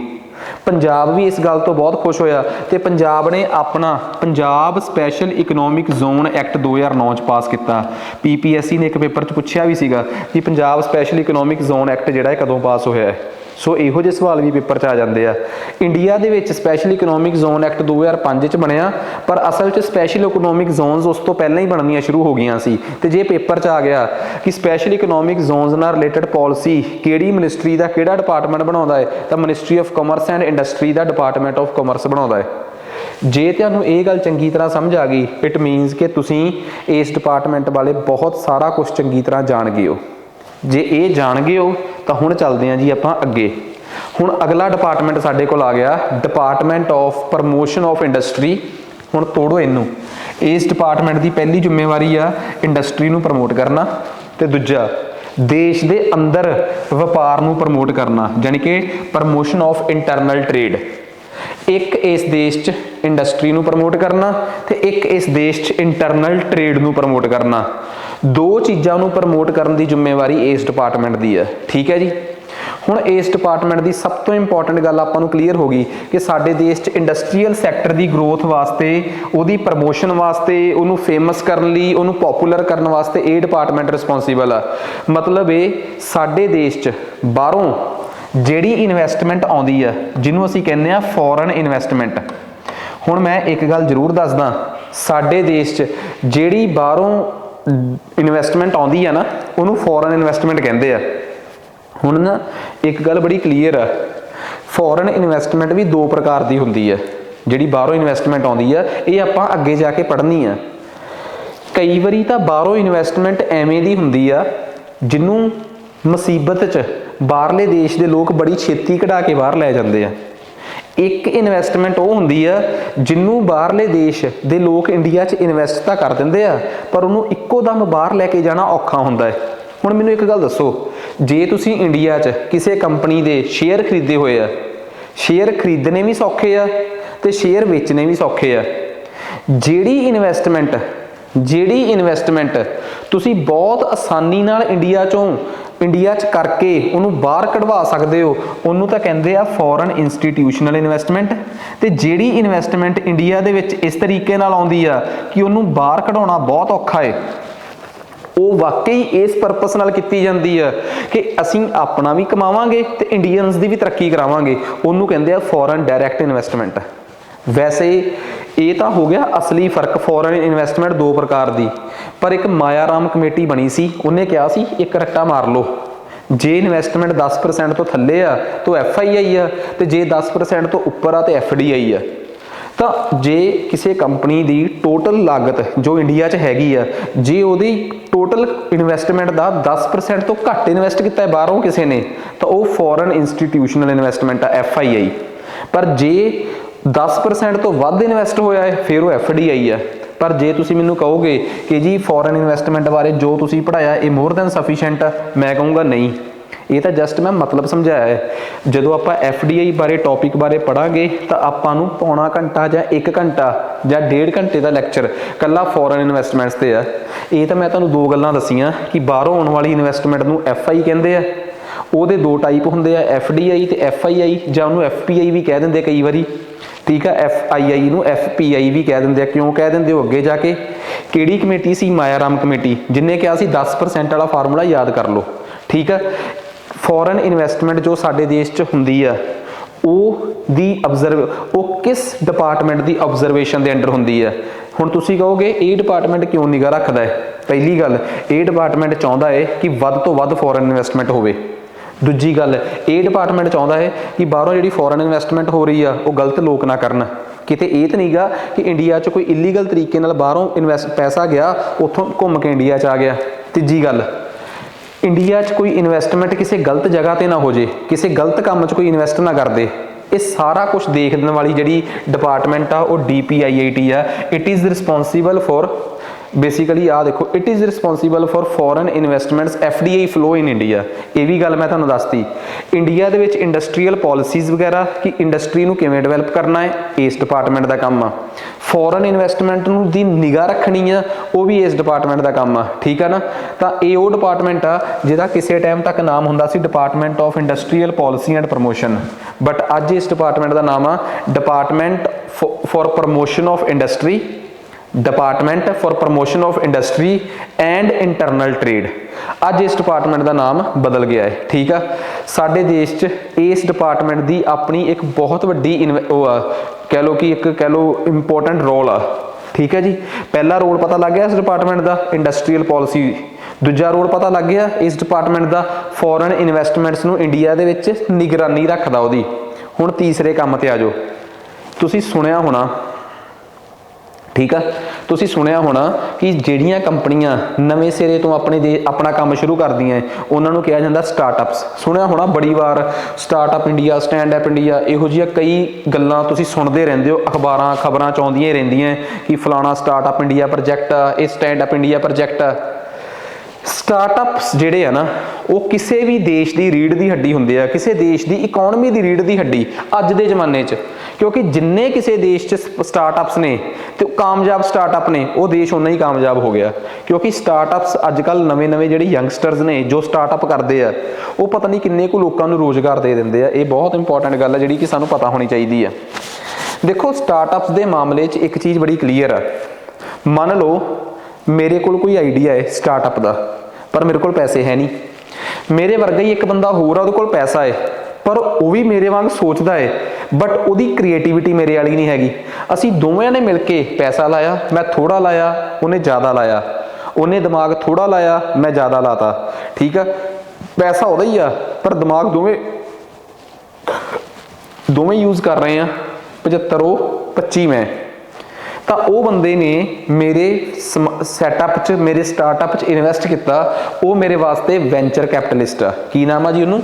Venture capitalist. Venture capitalist. ਦੂਸਰੀ ਗੱਲ, ਉਸ ਬੰਦੇ ਨੂੰ ਮੇਰੇ ਕੰਮ ਦੇ ਬਾਰੇ ਕੋਈ ਆਈਡੀਆ ਨਹੀਂ ਕਿ ਇਹ ਹੋਣਾ ਕਿਵੇਂ ਆ, ਜਾਂ ਮੈਂ ਜਿਹੜੀ ਐਪ ਡਿਵੈਲਪ ਕਰਨੀ ਚਾਹੁੰਦਾ ਉਹਨੂੰ ਆਈਡੀਆ ਨਹੀਂ ਕਿ ਕਿਵੇਂ ਹੋਣੀ ਆ, ਬਟ ਉਹਨੂੰ ਇੰਨਾ ਜ਼ਰੂਰ ਪਤਾ ਹੈ ਕਿ ਹਾਂ ਕਿ ਇਹ ਬੰਦਾ ਕਾਮਯਾਬ ਹੋ ਜਾਊਗਾ, ਮੈਂ ਇਹਦੇ 'ਚ ਪੈਸਾ ਲਾ ਦਾਂ। ਜੇ ਉਹ ਬੰਦਾ ਮੇਰੇ ਕੰਮ 'ਚ ਪੈਸਾ ਲਾ ਰਿਹਾ ਹੈ, ਹੋਰ ਕੋਈ ਰੋਲ ਨਹੀਂ ਉਹਦਾ, ਤੇ ਮੈਂ ਉਹਦੇ ਪੈਸੇ ਦੇ ਦਮ ਤੇ ਆਪਣਾ ਸਟਾਰਟਅਪ ਖੜਾ ਕਰ ਲਾਂ, ਫਿਰ ਉਹ ਮੇਰੇ ਵਾਸਤੇ ਐਂਜਲ ਇਨਵੈਸਟਰ ਆ। ਕੀ ਆ ਜੀ? Angel investor. ਹੁਣ ਦੋਵਾਂ ਹੀ ਸੂਰਤਾਂ 'ਚ ਦੇਖੋ, ਮੇਰਾ ਕੰਮ ਚੱਲ ਗਿਆ ਨਾ, ਮੇਰਾ ਸਟਾਰਟਅਪ ਚੱਲ ਗਿਆ, ਤਾਂ ਮੇਰਾ ਜਿਹੜਾ ਸਟਾਰਟਅਪ ਚੱਲ ਗਿਆ, ਠੀਕ ਆ, ਉਹ ਕੀ ਆ, ਉਸ ਸਟਾਰਟਅਪ ਨੂੰ ਕਿਸੇ ਬੰਦੇ ਨੇ, ਕਿਸੇ ਵੈਂਚਰ ਕੈਪੀਟਲਿਸਟ ਨੇ ਚਲਾਤਾ ਜਾਂ ਕਿਸੇ ਐਂਜਲ ਇਨਵੈਸਟਰ ਨੇ ਚਲਾਤਾ। ਦੋਵਾਂ ਹੀ ਕੇਸਿਸ ਦੇ ਵਿੱਚ ਇੱਕ ਗੱਲ ਬੜੀ ਕਲੀਅਰ ਆ ਕਿ ਸਟਾਰਟਅਪ ਨੂੰ ਇੱਕ ਹੁਲਾਰਾ ਮਿਲਿਆ। ਮੰਨ ਲਓ ਕਿਸੇ ਬੰਦੇ ਨੇ ਮੇਰੇ ਵਾਸਤੇ ਇਨਵੈਸਟਮੈਂਟ ਕਰਤੀ ਤੇ ਮੈਂ ਸਟਾਰਟਅਪ ਚਲਾ ਲਿਆ, ਮੈਂ ਆਪਣਾ ਕੋਈ ਵੀ ਬਿਜ਼ਨਸ ਸ਼ੁਰੂ ਕੀਤਾ, ਫਲਿੱਪਕਾਰਟ ਵਰਗੀ ਐਪ ਬਣਾ ਲਈ। ਫਲਿੱਪਕਾਰਟ ਵਰਗੀ ਐਪ ਮੈਂ ਬਣਾਈਆਂ ਤੇ ਉਹੋ ਜੀ ਅੱਜ ਤੋਂ ਪਹਿਲਾਂ ਦੁਨੀਆ 'ਚ ਕੋਈ ਐਪ ਹੀ ਨਹੀਂ ਸੀ। ਤੁਹਾਨੂੰ ਡਰ ਹੋਊਗਾ ਨਾ ਕਿ ਇਸ ਐਪ ਨੂੰ ਕੋਈ ਵੀ ਕਾਪੀ ਕਰਕੇ ਹੋਰ ਬਣਾ ਲੂਗਾ, ਫਿਰ ਤੁਹਾਡੇ ਦਿਮਾਗ 'ਚ ਆਊਗਾ ਕਿ ਜਾਂ ਇੱਦਾਂ ਕਰਦੇ ਹਾਂ, ਆਪਾਂ ਇਹਦੇ ਵਾਸਤੇ ਟ੍ਰੇਡਮਾਰਕ ਜਾਂ ਪੇਟੈਂਟ ਲੈ ਲਈਏ ਇੰਡੀਆ 'ਚੋਂ, ਫਿਰ ਹੋਰ ਕੋਈ ਨਹੀਂ ਬਣਾ ਸਕਦਾ। ਤੇ ਤੁਸੀਂ ਚਲੇ ਗਏ ਪੇਟੈਂਟ ਲੈਣ, ਤੇ ਬਾਅਦ 'ਚ ਪਤਾ ਲੱਗਿਆ ਕਿ ਬਈ ਉਹਨਾਂ ਨੇ ਤੁਹਾਨੂੰ ਕੋਈ ਰਾਹ ਪੱਲੇ ਨਹੀਂ ਫੜਾਇਆ। ਦੂਜੀ ਗੱਲ, ਤੁਸੀਂ ਇਹ ਚਾਹੁੰਦੇ ਸੀ ਕਿ ਤੁਹਾਨੂੰ ਇਸ ਸਟਾਰਟਅਪ ਨੂੰ ਸਰਕਾਰ ਸਪੋਰਟ ਕਰੇ ਜਾਂ ਸਰਕਾਰ ਇਹਦੀ ਰਜਿਸਟ੍ਰੇਸ਼ਨ ਕਰੇ। ਤੁਹਾਡੇ 1.5 ਸਾਲ ਰਜਿਸਟ੍ਰੇਸ਼ਨ 'ਚ ਦਿੱਲੀ ਖੱਜਲ ਹੁੰਦੀ ਲੰਘ ਗਿਆ, ਜਾਂ ਦਿੱਲੀ ਜਾਂ ਬੰਬੇ ਜਾਂ ਵੱਡੇ ਸ਼ਹਿਰ 'ਚ ਤੁਸੀਂ ਆਪਣਾ ਸਟਾਰਟਅਪ ਵੱਲ ਧਿਆਨ ਨਹੀਂ ਦੇ ਸਕੇ, ਤੁਹਾਡਾ ਸਟਾਰਟਅਪ ਫੇਲ ਹੋ ਗਿਆ। ਇਟ ਮੀਨਸ ਸਟਾਰਟਅਪ ਸ਼ੁਰੂ ਕਰਨਾ ਸ਼ੁਰੂ ਹੋ ਜੇ ਤੇ ਕਾਮਯਾਬ ਹੋ ਜੇ, ਇਹ 'ਚ ਇਕੱਲੀ ਤੁਹਾਡੀ ਸ਼ਾਬਾਸ਼ੀ ਨਹੀਂ, ਸਭ ਤੋਂ ਵੱਡੀ ਸ਼ਾਬਾਸ਼ੀ ਤੁਹਾਡੀ ਸਰਕਾਰ ਦੀ ਵੀ ਹੈ, ਜਿਨੇ ਤੁਹਾਨੂੰ ਸਪੋਰਟ ਕੀਤਾ ਕਿ ਤੁਹਾਡੇ ਫਾਰਮ ਸਾਰੇ ਆਨਲਾਈਨ ਭਰੇ ਜਾਣਗੇ, ਤੁਸੀਂ ਸਿਰਫ ਆਪਣਾ ਕੰਮ ਕਰੋ। ਇਸ ਡਿਪਾਰਟਮੈਂਟ ਦਾ ਤੀਸਰਾ ਕੰਮ ਸਟਾਰਟਅਪਸ ਨੂੰ ਪ੍ਰਮੋਟ ਕਰਨਾ। ਆ ਗੱਲ, ਇਸ ਦੇਸ਼ 'ਚ ਸਟਾਰਟਅਪਸ ਨੂੰ ਪ੍ਰਮੋਟ ਕਰਨ ਵਾਸਤੇ ਜਿਹੜੀ ਨੋਡਲ ਏਜੰਸੀ ਆ, ਰਿਸਪੌਂਸੀਬਲ ਏਜੰਸੀ ਆ, ਉਹ ਵੀ ਇਹੀ ਡਿਪਾਰਟਮੈਂਟ ਆ। ਇਹ ਵੀ ਰੱਟਾ ਮਾਰ ਲਿਓ। ਪਹਿਲਾਂ ਤਾਂ ਮੈਂ ਤੁਹਾਨੂੰ ਪੂਰਾ ਕਲੀਅਰ ਕਰਕੇ ਸਮਝਾਇਆ ਕਿ ਸਟਾਰਟਅਪਸ ਨੂੰ ਲਾਇਸੈਂਸ ਲੈਣ ਦੀ ਲੋੜ ਆ, ਕੁਛ ਵੀ ਆ, ਸਾਰੀਆਂ ਪਰਮਿਸ਼ਨਾਂ ਜਲਦੀ ਤੋਂ ਜਲਦੀ ਦਿੱਤੀਆਂ ਜਾਣ। ਕਿਸੇ ਵੀ ਕੰਮ 'ਚ ਬੇਤੁਕਾ ਡਿਲੇ ਨਾ ਕੀਤਾ ਜਾਵੇ। ਕੋਈ ਮਜਬੂਰੀ ਆ ਡਿਲੇ, ਉਹ ਕੀਤਾ ਜਾਵੇ, ਪਰ ਬੇਤੁਕਾ ਡਿਲੇ ਕਿਸੇ ਵੀ ਕੰਮ 'ਚ ਨਾ ਕੀਤਾ ਜਾਵੇ। ਉਹਦੇ ਵਾਸਤੇ ਇਹ ਡਿਪਾਰਟਮੈਂਟ ਰਿਸਪੌਂਸੀਬਲ ਆ। ਦੁਬਾਰਾ ਸੁਣੋ, ਸਾਡੇ ਦੇਸ਼ 'ਚ ਸਟਾਰਟਅਪਸ ਨੂੰ ਬੂਸਟ ਕਰਨ ਵਾਸਤੇ ਹੁਣ ਤੁਸੀਂ ਇੱਕ ਗੱਲ ਦੇਖੋ, ਤੁਹਾਨੂੰ ਪਤਾ ਜਿਹੜੀ ਕੰਪਨੀ ਸਟਾਰਟਅਪ ਕੰਪਨੀ $1 ਬਿਲੀਅਨ ਤੱਕ ਦੀ ਕੰਪਨੀ ਬਣ ਜਾਏ, ਹੌਲੀ ਹੌਲੀ ਕਮਾ ਕੇ ਉਸ ਕੰਪਨੀ ਦੀ ਟਰਨਓਵਰ $1 ਬਿਲੀਅਨ ਤੱਕ ਦੀ ਹੋ ਜੇ, ਉਹਨੂੰ ਯੂਨੀਕੋਰਨ ਕਹਿ ਦਿੰਦੇ ਆ। ਅੱਜ ਕੱਲ ਦੁਨੀਆ 'ਚ ਇਹ ਰੇਸ ਲੱਗੀ ਆ ਕਿ ਕਿਹੜੇ ਦੇਸ਼ ਦੇ ਵਿੱਚ ਜਾਣੀਆਂ ਯੂਨੀਕੋਰਨਸ ਨੇ, ਮਤਲਬ ਕਿਹੜੇ ਦੇਸ਼ 'ਚ ਜ਼ਿਆਦਾ $1 ਬਿਲੀਅਨ ਤੱਕ ਪਹੁੰਚਣ ਵਾਲੇ ਸਟਾਰਟਅਪ ਨੇ। ਤੇ ਇੰਡੀਆ ਨੂੰ ਹਜੇ ਬਹੁਤ ਹਿੰਮਤ ਕਰਨੀ ਪਊਗੀ ਉਹਨਾਂ ਦੇਸ਼ਾਂ ਦੇ ਬਰਾਬਰ ਪਹੁੰਚਣ 'ਚ ਜਿਹੜੇ ਦੇਸ਼ਾਂ 'ਚ ਬਹੁਤ ਸਾਰੀਆਂ ਯੂਨੀਕੋਰਨ ਕੰਪਨੀਜ਼ ਨੇ। ਯੂਨੀਕੋਰਨ ਕੰਪਨੀਜ਼ ਉਹ ਸਟਾਰਟਅਪ ਕੰਪਨੀਜ਼ ਹੁੰਦੀਆਂ ਨੇ ਜਿਨ੍ਹਾਂ ਦੀ ਟਰਨਓਵਰ $1 ਬਿਲੀਅਨ ਤੱਕ ਪਹੁੰਚ ਜਾਂਦੀ ਹੈ। ਤਾਂ ਇੰਡੀਆ ਦੇ ਵਿੱਚ ਇਹ ਏਜੰਸੀ ਆ ਜਿਹੜੀ ਇਹ ਸਾਰਾ ਕੁਝ ਦੇਖਦੀ ਆ। ਇੰਟਰਨਲ ਟ੍ਰੇਡ ਨੂੰ ਇਹ ਦੇਖਦੀ ਆ, ਠੀਕ ਹੈ ਜੀ। ਉਸ ਤੋਂ ਬਿਨਾ ਇੰਡਸਟਰੀਅਲ ਪਾਲਿਸੀ ਨੂੰ ਇਹ ਦੇਖਦੀ ਆ, ਠੀਕ ਹੈ। ਉਸ ਤੋਂ ਬਾਅਦ ਇਸ ਡਿਪਾਰਟਮੈਂਟ, ਇਹਦਾ ਇੱਕ ਕੰਮ ਇਨਵੈਸਟਮੈਂਟ ਨਾਲ ਰਿਲੇਟਡ ਵੀ ਆ, ਠੀਕ ਹੈ। ਨੈਕਸਟ ਉਸ ਤੋਂ ਬਾਅਦ ਅਗਲਾ, ਇੰਡੀਆ ਦੇ ਵਿੱਚ ਕੋਈ ਵੀ ਇਨਵੈਸਟਮੈਂਟ ਕਰਨੀ ਆ ਤਾਂ ਇਹ ਡਿਪਾਰਟਮੈਂਟ ਰਿਸਪੌਂਸੀਬਲ ਆ। ਉਸ ਤੋਂ ਬਾਅਦ ਸਾਡੇ ਦੇਸ਼ 'ਚ ਜਿਹੜੀ ਈ ਕਮਰਸ ਪਾਲਿਸੀ ਆ ਉਹਦੇ ਵਾਸਤੇ ਵੀ ਇਹੀ ਡਿਪਾਰਟਮੈਂਟ ਜਿਹੜਾ ਹੈ ਉਹ ਇੱਕ ਨੋਡਲ ਏਜੰਸੀ ਦੇ ਤੌਰ ਤੇ ਕੰਮ ਕਰਦਾ ਹੈ। ਹੁਣ ਤੁਹਾਡੇ ਦਿਮਾਗ 'ਚ ਹੋਊਗਾ ਵਟ ਇਜ਼ ਈ ਕਮਰਸ, ਕਿਉਂਕਿ ਬਾਕੀ ਤਾਂ ਗੱਲਾਂ ਬਾਅਦ 'ਚ, ਮੈਂ ਈ ਕਮਰਸ ਪਾਲਿਸੀ ਤਾਂ ਬਾਅਦ 'ਚ ਪੜਾਊਂਗਾ, ਪਹਿਲਾਂ ਮੈਂ ਤੁਹਾਨੂੰ ਇਹ ਦੱਸ ਤਾਂ ਦੇਵਾਂ ਕਿ ਈ ਕਮਰਸ ਹੁੰਦਾ ਕੀ ਆ। ਤੁਹਾਡਾ ਇਹ ਵੀ ਇੱਕ ਸਵਾਲ ਹੋਊਗਾ ਨਾ ਕਿ ਯਾਰ ਮੈਨੂੰ ਈ ਕਮਰਸ ਤਾਂ ਦੱਸੋ ਕੀ ਆ। ਹੁਣ ਧਿਆਨ ਨਾਲ ਸੁਣਿਓ ਕਿ what is e commerce. Flipkart ਤੋਂ ਤੁਸੀਂ ਸਮਾਨ ਖਰੀਦ ਲਿਆ, ਠੀਕ ਆ, ਤੁਹਾਡੇ ਘਰ ਆ ਗਿਆ। ਜਦੋਂ ਇੰਟਰਨੈਟ ਦੇ ਥਰੂ ਵਪਾਰ ਹੋਊਗਾ ਉਹਨੂੰ ਈ ਕਮਰਸ ਕਹਿੰਦੇ ਆ। ਸਵਾਲ ਖਤਮ। ਅਗਲਾ ਸਵਾਲ, ਈ ਕਮਰਸ ਨੂੰ ਲੈ ਕੇ ਪਾਲਿਸੀ ਬਣਾਉਣ ਦੀ ਲੋੜ ਕਿਉਂ ਆ? ਜਿਹੜੀ ਇਹ ਡਿਪਾਰਟਮੈਂਟ, ਫਿਰ ਜੇ ਈ ਕਮਰਸ ਵਪਾਰ ਆਪਣੇ ਆਪ ਹੋ ਹੀ ਰਿਹਾ ਹੈ, ਤੁਸੀਂ ਐਮਾਜ਼ੋਨ ਤੋਂ ਸਮਾਨ ਮੰਗਾਇਆ, ਸਮਾਨ ਤੁਹਾਡੇ ਤੱਕ ਪਹੁੰਚ ਗਿਆ, ਫਿਰ ਇਹਨੂੰ ਲੈ ਕੇ ਪਾਲਿਸੀ ਕਿਉਂ ਬਣਾਉਣੀ ਹੈ? ਕਿਉਂ ਸਰਕਾਰ ਨੇ ਹਰ ਇੱਕ ਜਗ੍ਹਾ ਤੇ ਲੱਤ ਅੜਾਉਣੀ ਹੈ ਜਿੱਥੇ ਕੋਈ ਲੋੜ ਵੀ ਨਹੀਂ? ਗਲਤ। ਇੱਥੇ ਪਾਲਿਸੀ ਬਣਾਉਣ ਦੀ ਲੋੜ ਬਹੁਤ ਆ। ਇੱਕ ਐਗਜ਼ਾਮਪਲ ਦਿੰਨਾ, ਸਾਈਕਲ ਦੇ ਇੰਡੀਆ 'ਚ ਮੰਨ ਲਓ 4 ਬ੍ਰਾਂਡ ਨੇ, 2 ਬ੍ਰਾਂਡ ਇਹੋ ਜਿਹਾ ਸਾਈਕਲ ਦੇ ਜਾਂ ਇੱਕ ਬ੍ਰਾਂਡ ਇਹੋ ਜਿਹਾ ਹੈ ਜਿਹਦਾ ਐਮਾਜ਼ੋਨ ਨਾਲ ਟਾਈ ਅਪ ਜਾਂ ਐਮਾਜ਼ੋਨ ਦੇ ਮਾਲਕ ਦਾ ਉਸ ਸਾਈਕਲ ਦੇ ਬ੍ਰਾਂਡ 'ਚ ਕੋਈ ਹਿੱਸਾ ਪੱਤੀ ਹੈ। ਤੁਸੀਂ ਐਮਾਜ਼ੋਨ ਤੇ ਜਾ ਕੇ ਸਰਚ ਕੀਤਾ ਬੈਸਟ ਸਾਈਕਲ, ਠੀਕ ਆ, ਫॉर रेसिंग और कुछ भी के लिखता, ਤੁਸੀਂ ਨੋਟਿਸ ਕਰੋਗੇ ਕਿ ਉਸੇ ਬ੍ਰਾਂਡ ਦੇ ਹੀ ਐਮਾਜ਼ੋਨ ਨੇ ਸਾਈਕਲ ਸ਼ੁਰੂ 'ਚ ਸ਼ੋਅ ਕੀਤੇ ਤੇ ਬਾਕੀ ਸਾਈਕਲ ਮਗਰ ਲਾਤੇ। ਗਲਤ ਆ ਨਾ? ਹੋਰ ਗਲਤੀ ਸੁਣੋ, 1 ਰੁਪਏ 'ਚ ਰਾਤ ਨੂੰ 12 ਵਜੇ ਸੇਲ ਲੱਗੂਗੀ, ਤੁਸੀਂ ਗਏ 12 ਵਜੇ, ਸਾਰੀ ਸੇਲ ਖਤਮ ਹੋ ਗਈ। ਇਹ ਕਿਵੇਂ ਹੋ ਗਿਆ? ਐਲਗੋਰਿਦਮ ਟ੍ਰੇਡਿੰਗ ਨਾਮ ਦਾ ਇੱਕ ਕਨਸੈਪਟ ਹੁੰਦਾ ਹੈ, ਉਹਦੇ ਨਾਲ ਇਹਨਾਂ ਨੇ ਆਪਣਾ ਸਾਰਾ ਸਮਾਨ ਆਪ ਹੀ ਖਰੀਦ ਲਿਆ ਤੇ ਤੁਹਾਨੂੰ ਇੱਕ ਵਾਰ ਐਮਾਜ਼ੋਨ ਤੇ ਲੈ ਗਏ, ਤੁਸੀਂ ਫਿਰ ਵਿਹਲੇ ਬੈਠੇ ਸੀ, ਤੁਸੀਂ 100 200 ਰੁਪਏ ਦਾ ਕੁਝ ਹੋਰ ਹੀ ਖਰੀਦ ਲਿਆ, ਝੂਠ ਬੋਲ ਕੇ ਤੁਹਾਨੂੰ ਲੈ ਕੇ ਗਏ ਉੱਥੋਂ ਤੱਕ। ਹਾਂ ਸੀਗਾ 1 ਰੁਪਏ ਦਾ ਸਮਾਨ, ਪਰ ਉਹ ਸਾਰਾ ਵਿਕ ਗਿਆ, ਆਪਣੇ ਆਪ ਹੀ ਖਰੀਦ ਲਿਆ। ਇਹ ਸਾਰਾ ਕੁਝ ਜਿਹੜਾ ਹੈ ਇਹ ਕੁਝ ਗਲਤ ਟੈਕਟਿਕਸ ਨੇ, ਇਹਨਾਂ ਨੂੰ ਆਪਾਂ ਕਹਿ ਦਿੰਦੇ ਮਾਲ ਪ੍ਰੈਕਟਿਸਿਸ, ਜਿਹੜੀਆਂ ਕਿ ਈ-ਕਮਰਸ ਕੰਪਨੀਆਂ ਕਰਦੀਆਂ।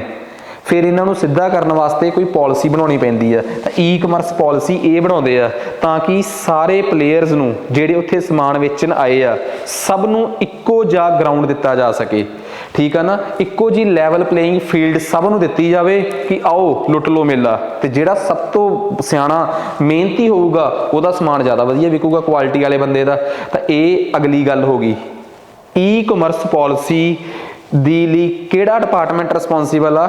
DPIIT, ਠੀਕ ਆ। ਹੁਣ ਅੱਗੇ ਆ ਜਾਓ। It is also responsible for intellectual property rights.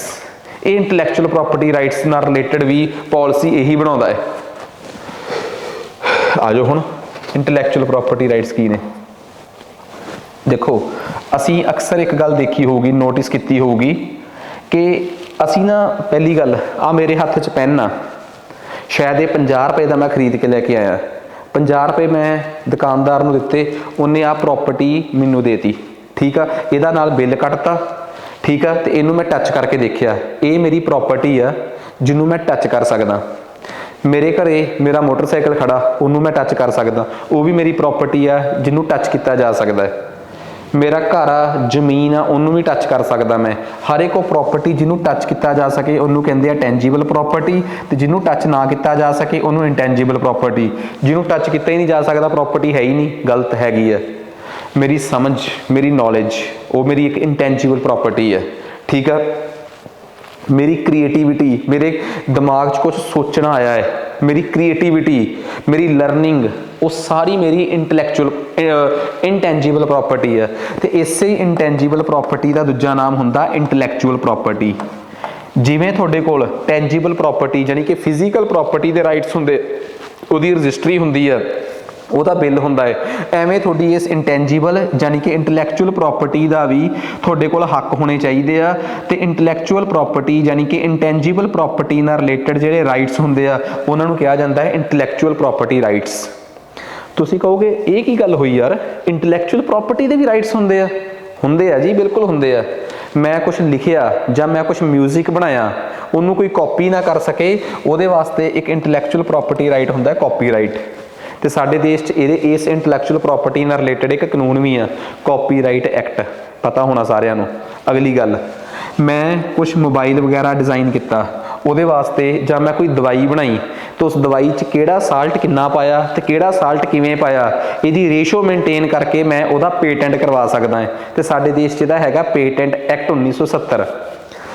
ਕੋਈ ਚੀਜ਼ ਕਿਸੇ ਇਲਾਕੇ 'ਚ ਬੜੀ ਮਸ਼ਹੂਰ ਆ, ਉਹਦੇ ਵਾਸਤੇ ਆ ਜੋਗ੍ਰਾਫੀਕਲ ਇੰਡੀਕੇਟਰਸ, ਉਸ ਇਲਾਕੇ ਦੇ ਨਾਮ ਤੇ ਉਹ ਮਸ਼ਹੂਰ ਹੋ ਜਾਂਦੀ ਆ। ਜਿਵੇਂ ਪਟਿਆਲਾ ਪੈਗ ਨਹੀਂ, ਪਟਿਆਲਾ ਫੁਲਕਾਰੀ, ਠੀਕ ਆ, ਇਹਦਾ ਪੇਟੈਂਟ ਪੰਜਾਬ ਤੇ ਹਰਿਆਣੇ ਕੋਲ ਆ। ਐਵੇਂ ਦੀਆਂ ਗੱਲਾਂ। ਅਗਲੀ ਗੱਲ, ਇੰਡਸਟਰੀਅਲ ਡਿਜ਼ਾਈਨ, ਤੁਸੀਂ ਕਿਸੇ ਚੀਜ਼ ਦਾ ਡਿਜ਼ਾਈਨ ਤਿਆਰ ਕੀਤਾ ਹੈ, ਉਹ ਆਪਣੇ ਆਪ 'ਚ ਇੱਕ ਇੰਟੈਲੈਕਚੁਅਲ ਪ੍ਰੋਪਰਟੀ ਰਾਈਟ ਹੈ। ਤੁਸੀਂ ਆਪਣੇ ਬਿਜ਼ਨਸ ਨੂੰ ਪ੍ਰਮੋਟ ਕਰਨ ਲਈ ਕੋਈ ਵਧੀਆ ਸੀਕ੍ਰੇਟ ਤਿਆਰ ਕੀਤਾ ਹੈ, ਟ੍ਰੇਡ ਸੀਕ੍ਰੇਟ, ਇਹ ਆਪਣੇ ਆਪ 'ਚ ਇੱਕ ਇੰਟੈਲੈਕਚੁਅਲ ਪ੍ਰੋਪਰਟੀ ਰਾਈਟ ਹੈ। ਇਹ ਸਾਰੀਆਂ ਚੀਜ਼ਾਂ ਆਪਣੇ ਆਪ 'ਚ, ਤੁਸੀਂ ਕੋਈ ਲੋਗੋ ਵਗੈਰਾ ਬਣਾਇਆ ਹੈ, ਉਹਦਾ ਟ੍ਰੇਡਮਾਰਕ, ਉਹ ਆਪਣੇ ਆਪ 'ਚ ਇੱਕ ਇੰਟੈਲੈਕਚੁਅਲ ਪ੍ਰੋਪਰਟੀ ਹੈ। ਇਹ ਸਾਰੀਆਂ ਚੀਜ਼ਾਂ ਕੀ ਹੁੰਦੀਆਂ ਨੇ? ਤੁਹਾਡੇ ਇੰਟੈਲੈਕਚੁਅਲ ਪ੍ਰੋਪਰਟੀ ਰਾਈਟਸ। ਇਹ ਸਾਰੇ ਤੁਹਾਡੇ ਇੰਟੈਲੈਕਚੁਅਲ ਪ੍ਰੋਪਰਟੀ ਰਾਈਟਸ ਹੁੰਦੇ ਆ। ਹਰ ਇੱਕ ਉਹ ਚੀਜ਼ ਜਿਹੜੀ ਹੱਥ ਨਹੀਂ ਲਾਈ ਜਾ ਸਕਦੀ ਉਹਦੇ ਨਾਲ ਸੰਬੰਧਿਤ ਰਾਈਟਸ ਨੂੰ ਕਿਹਾ ਜਾਂਦਾ ਹੈ ਇੰਟੈਲੈਕਚੁਅਲ ਪ੍ਰੋਪਰਟੀ ਰਾਈਟਸ। ਤੇ ਸਾਡੇ ਦੇਸ਼ 'ਚ ਇਹਨਾਂ ਇੰਟੈਲੈਕਚੁਅਲ ਪ੍ਰੋਪਰਟੀ ਰਾਈਟਸ ਨਾਲ ਰਿਲੇਟਡ ਜਿਹੜੀ ਪਾਲਿਸੀ ਆ ਜਿਹਨੂੰ ਕਹਿੰਦੇ ਆ ਪਾਲਿਸੀ ਔਨ IPR, ਉਹ ਸਾਡੇ ਦੇਸ਼ 'ਚ ਪਹਿਲੀ ਵਾਰੀ 2016 'ਚ ਬਣੀ ਸੀ। ਕਦੋਂ ਬਣੀ ਸੀ? 2016 'ਚ। ਕਿੰਨੇ ਬੈਕਵਰਡ ਆ ਅਸੀਂ ਇੰਡੀਅਨਸ। 2016 'ਚ ਅਸੀਂ ਪਹਿਲੀ ਵਾਰ ਇੰਟੈਲੈਕਚੁਅਲ ਪ੍ਰੋਪਰਟੀ ਰਾਈਟਸ ਦੇ ਉੱਪਰ ਪਾਲਿਸੀ ਬਣਾਈ ਸੀ ਕਿ ਜਿਹੜੇ ਲੋਕ ਇੰਟੈਲੈਕਚੁਅਲ ਪ੍ਰੋਪਰਟੀ ਰਾਈਟਸ ਲੈਣਾ ਚਾਹੁੰਦੇ ਆ ਉਹ ਆਹ ਕਰਨ ਸਰਕਾਰ ਉਹਨਾਂ ਲਈ ਆਹ ਕਰੂਗੀ, ਸਰਕਾਰ ਐਵੇਂ ਕਰੂਗੀ, ਸਰਕਾਰ ਉਵੇਂ ਕਰੂਗੀ।